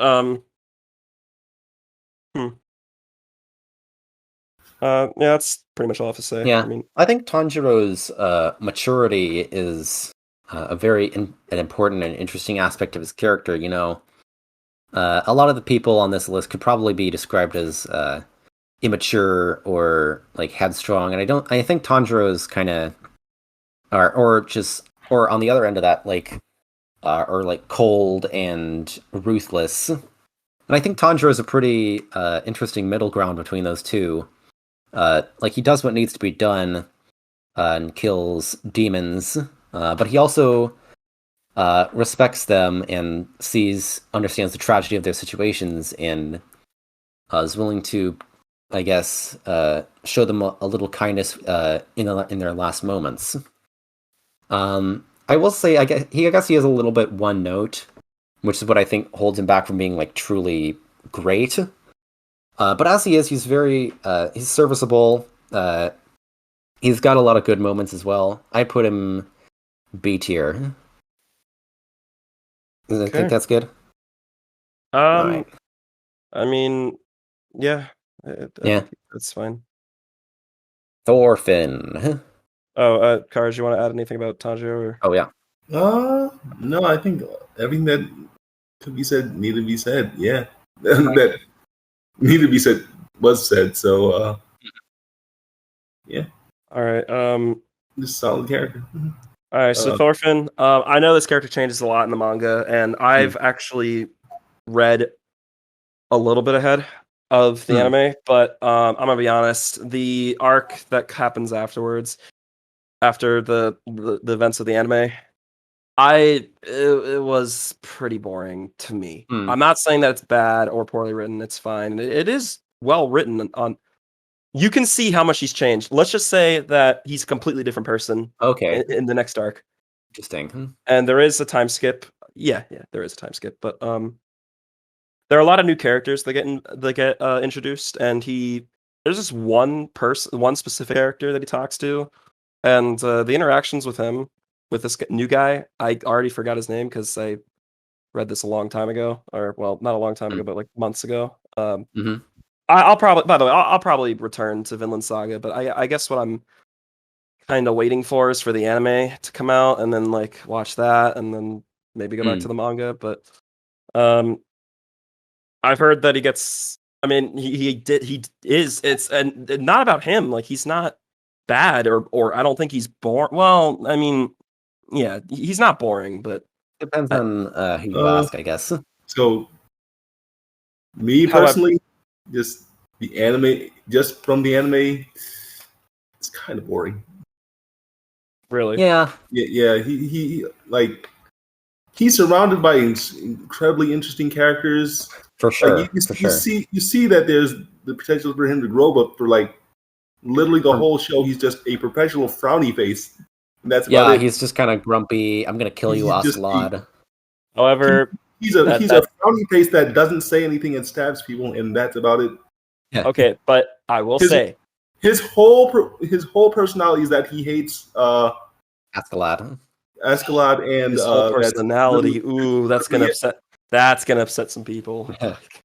However, I definitely see the potential for growth there, but like, and it's definitely Not there. there. Even with just the next arc, it's as far as the anime goes, he's just angry.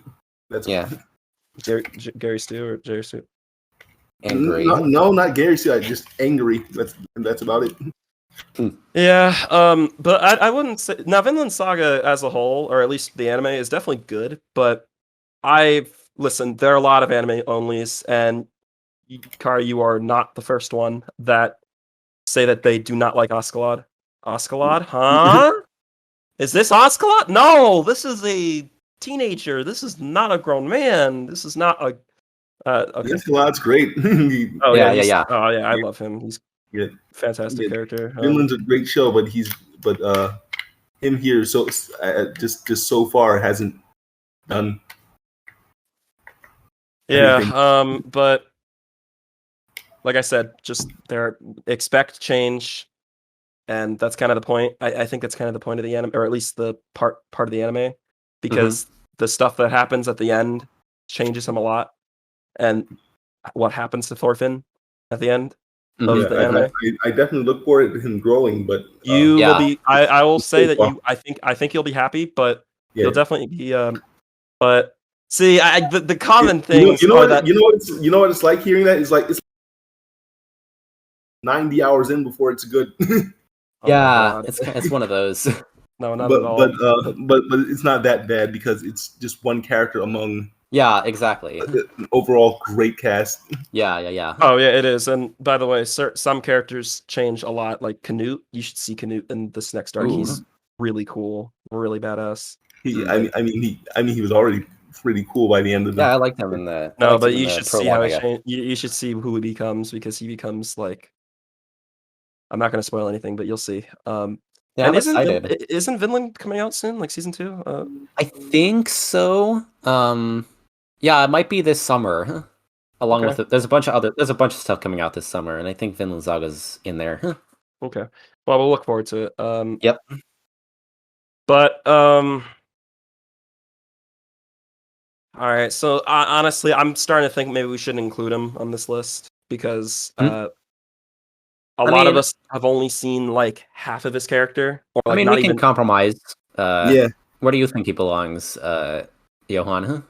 Okay, so now here's the thing that's really hard, and I feel like I shouldn't talk about him because I don't know. But where do you think he belongs? Where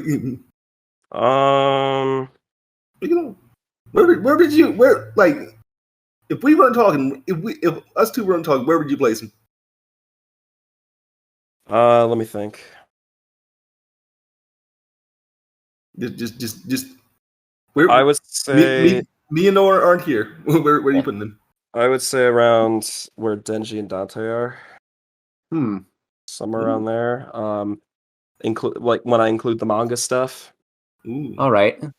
But without the manga stuff, I will agree that he is a little boring. Not boring, like it's. I mean, I think it's cool to see somebody stab somebody in front of him, but yeah, he fights kind of cool. It's just, yeah. I mean, I still would liked. I liked Thorfinn, even if he was a little one note. I would have put him in like high B or low A tier. Okay. Oh, Vinland Saga fans, forgive us, Vinland Saga fans. Let's put him in A tier then. All right. Yeah, just put him like below Denji or something. That sounds about right. Now, when you take everything, I'm sure he might move up to S tier. I'm sure he will. I'm sure. Yeah, probably. But yeah. Oh my God, Yugi Mutou. Yugi. I think we can preemptively say C tier. There's not much. Wait, do we include Yami? No. No. Okay. Do we include Yami? No. I say no. I think they're technically different characters, even though they look the same. But I mean, there's something to say about the dual protagonist kind of thing, Yeah, but But I think that's another conversation. I mean, probably. even if we include Yami, does he even go up that higher? Like, does he go to B tier? Because there's not really much there. I think with Yami, yeah, I guess he'd go up to B tier.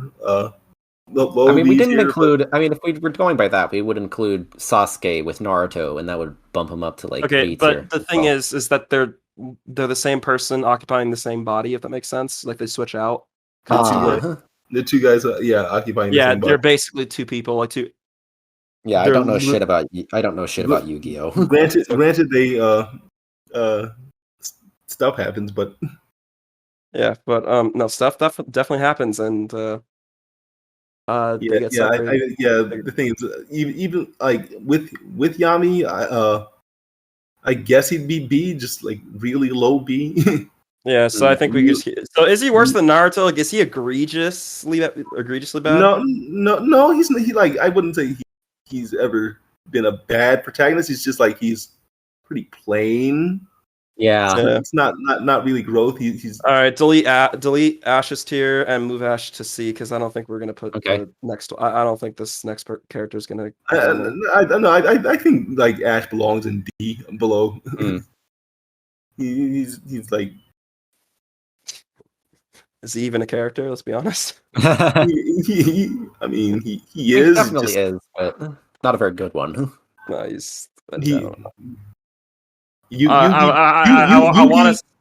Yugi doesn't grow much, but the fact that it's more than freaking Ash is oof.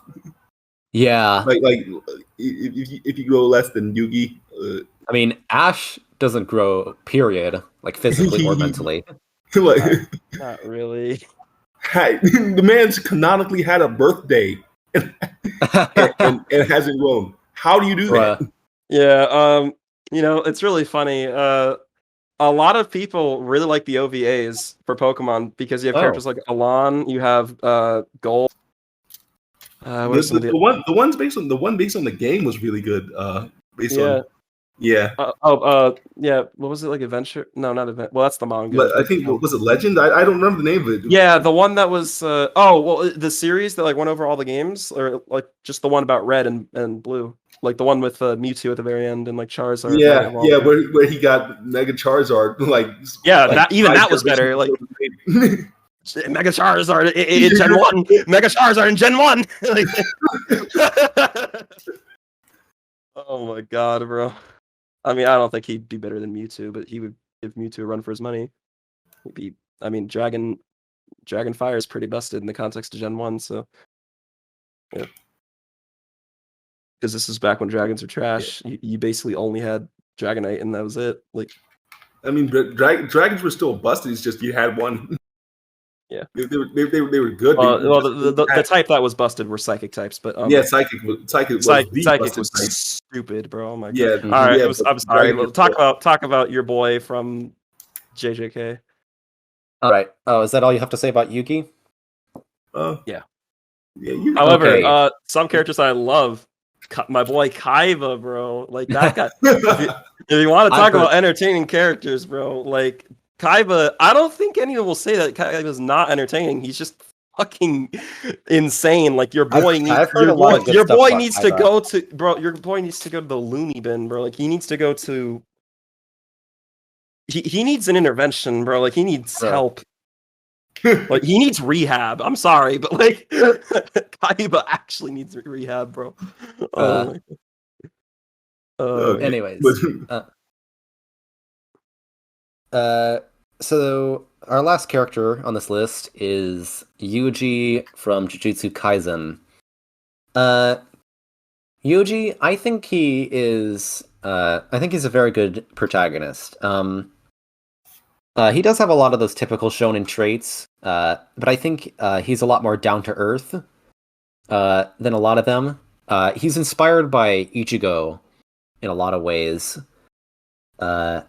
But though he is different, so he has a lot more of that like down to earth, like he has a lot more of that down to earth kind of fish out of water experience when it comes to learning about Jujutsu sorcery and stuff.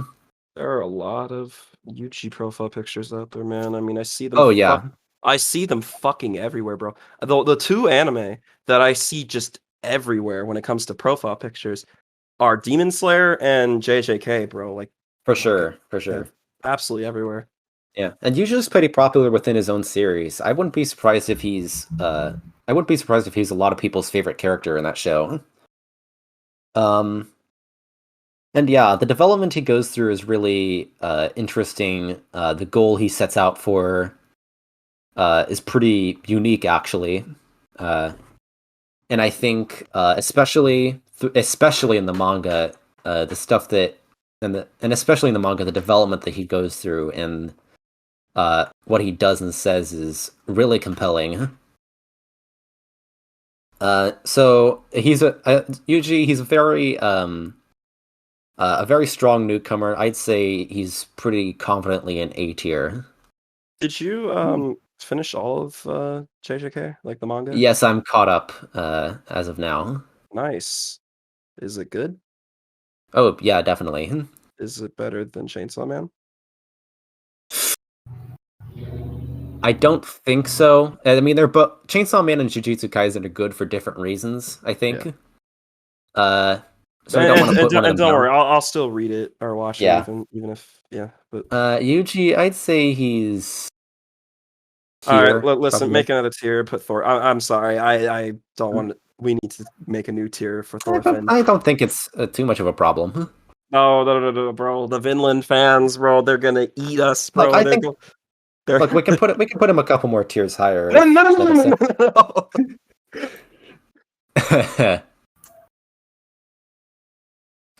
mean, I don't think it'll be too much of a problem. Oh my god, bro. I mean, honestly, if we don't put them above Guts, they're not gonna be happy. But I mean, are Finland Saga fans that bad? Okay, well, so it's kind of weird. They're like the ones that actually have a brain cell, and then there are the ones that are like, oh, by the way, did you know that Vinland Saga is a good anime or a good manga? And that's how they got into it. They're like, oh, hey, did you know that Vinland Saga is better than your favorite manga? Yep. And there's this one. Are you guys aware who Roger Space is? No. You should know who he is. He's like one of the biggest One Piece like Roger YouTubers. who?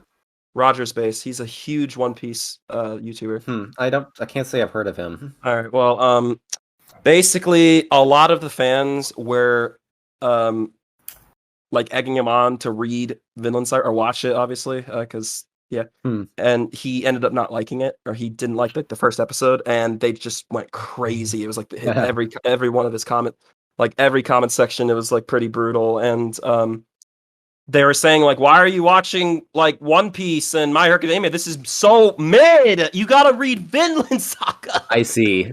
So they're one of those fan bases.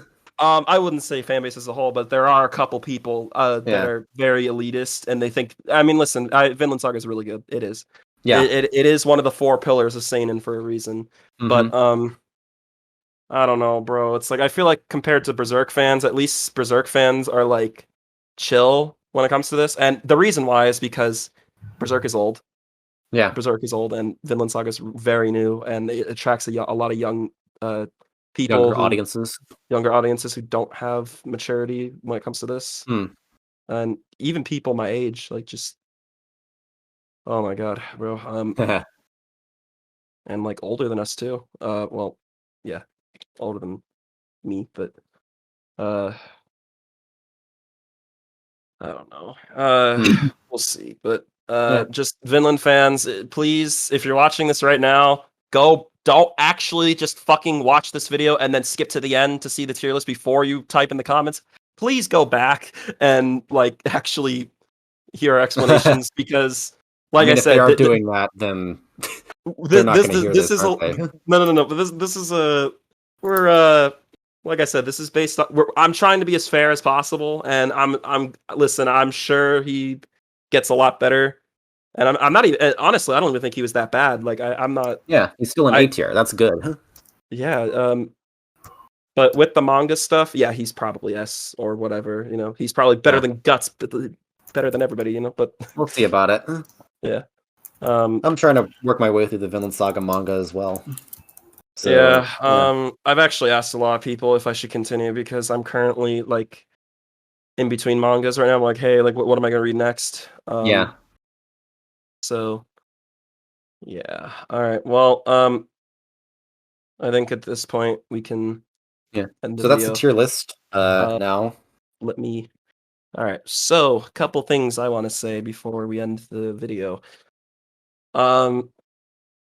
Tier lists are very controversial, and I come from a certain community where tier lists are they cause fights, like they cause riots, and that is the FGC, the fighting game community. There are a lot of people who just hate tier lists, and it's like, oh, this is like you're capping, like what is this, bro? Like, you know, this character's not better than this character. Guys, don't take it too seriously. Okay, this is fiction. Just enjoy it for what it is. There's no, think about it like this. There's no money on the line. You're not paying to go to a tournament and lose your argument when it comes to tier lists. There's literally nothing bad that's going to come out of this. Okay, like if just because we think a certain way, or we think like have a certain wavelength, I guess you could say, and we advocate for certain characters like Guts and Lelouch, and you know, like yeah, more than like characters like you know, like Tanjiro, Ichigo, whatever, Midoriya. It doesn't mean that we think those characters are bad. And when looking at this through a vacuum, because you will see a lot of tier lists like these, I can already think of a couple YouTubers that have made like this type of video before. Just try to take it with a grain of salt, and also, this isn't this isn't politics, okay? Like, just chill. Like, okay, like if you really want to tell us we're stupid in the comments, like whatever. Like, by the way, I'm okay with you guys telling us we're wrong, but just don't take it too seriously. Like, just be like, well, civil. Just, you know, like, here's the thing. When you make a tier list like this, with fighting games, everybody has a different view on the game. So that can be said with anime. Everybody has a different view of anime, and you know, there's certain things that people value more, like for characters. And can be said in fighting games, like, you know, some people value like neutral over mix-ups or whatever.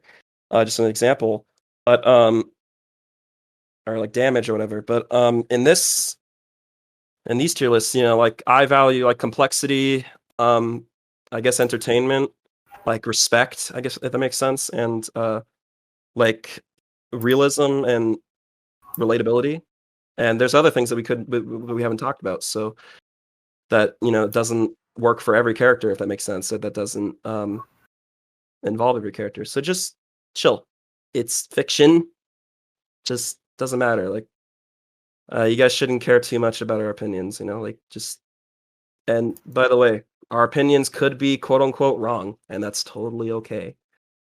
Just, you know, like if you want to have a friendly discussion in the comments, do that. But if you're gonna be like, oh my god, why is Midoriya in B tier? He's fucking S tier. He's better than everybody. Like you're just saying, like, you're just showing that you're not worth our time. You know, like, you know what I mean? Like when it comes to discussions, like you're just wasting people's time.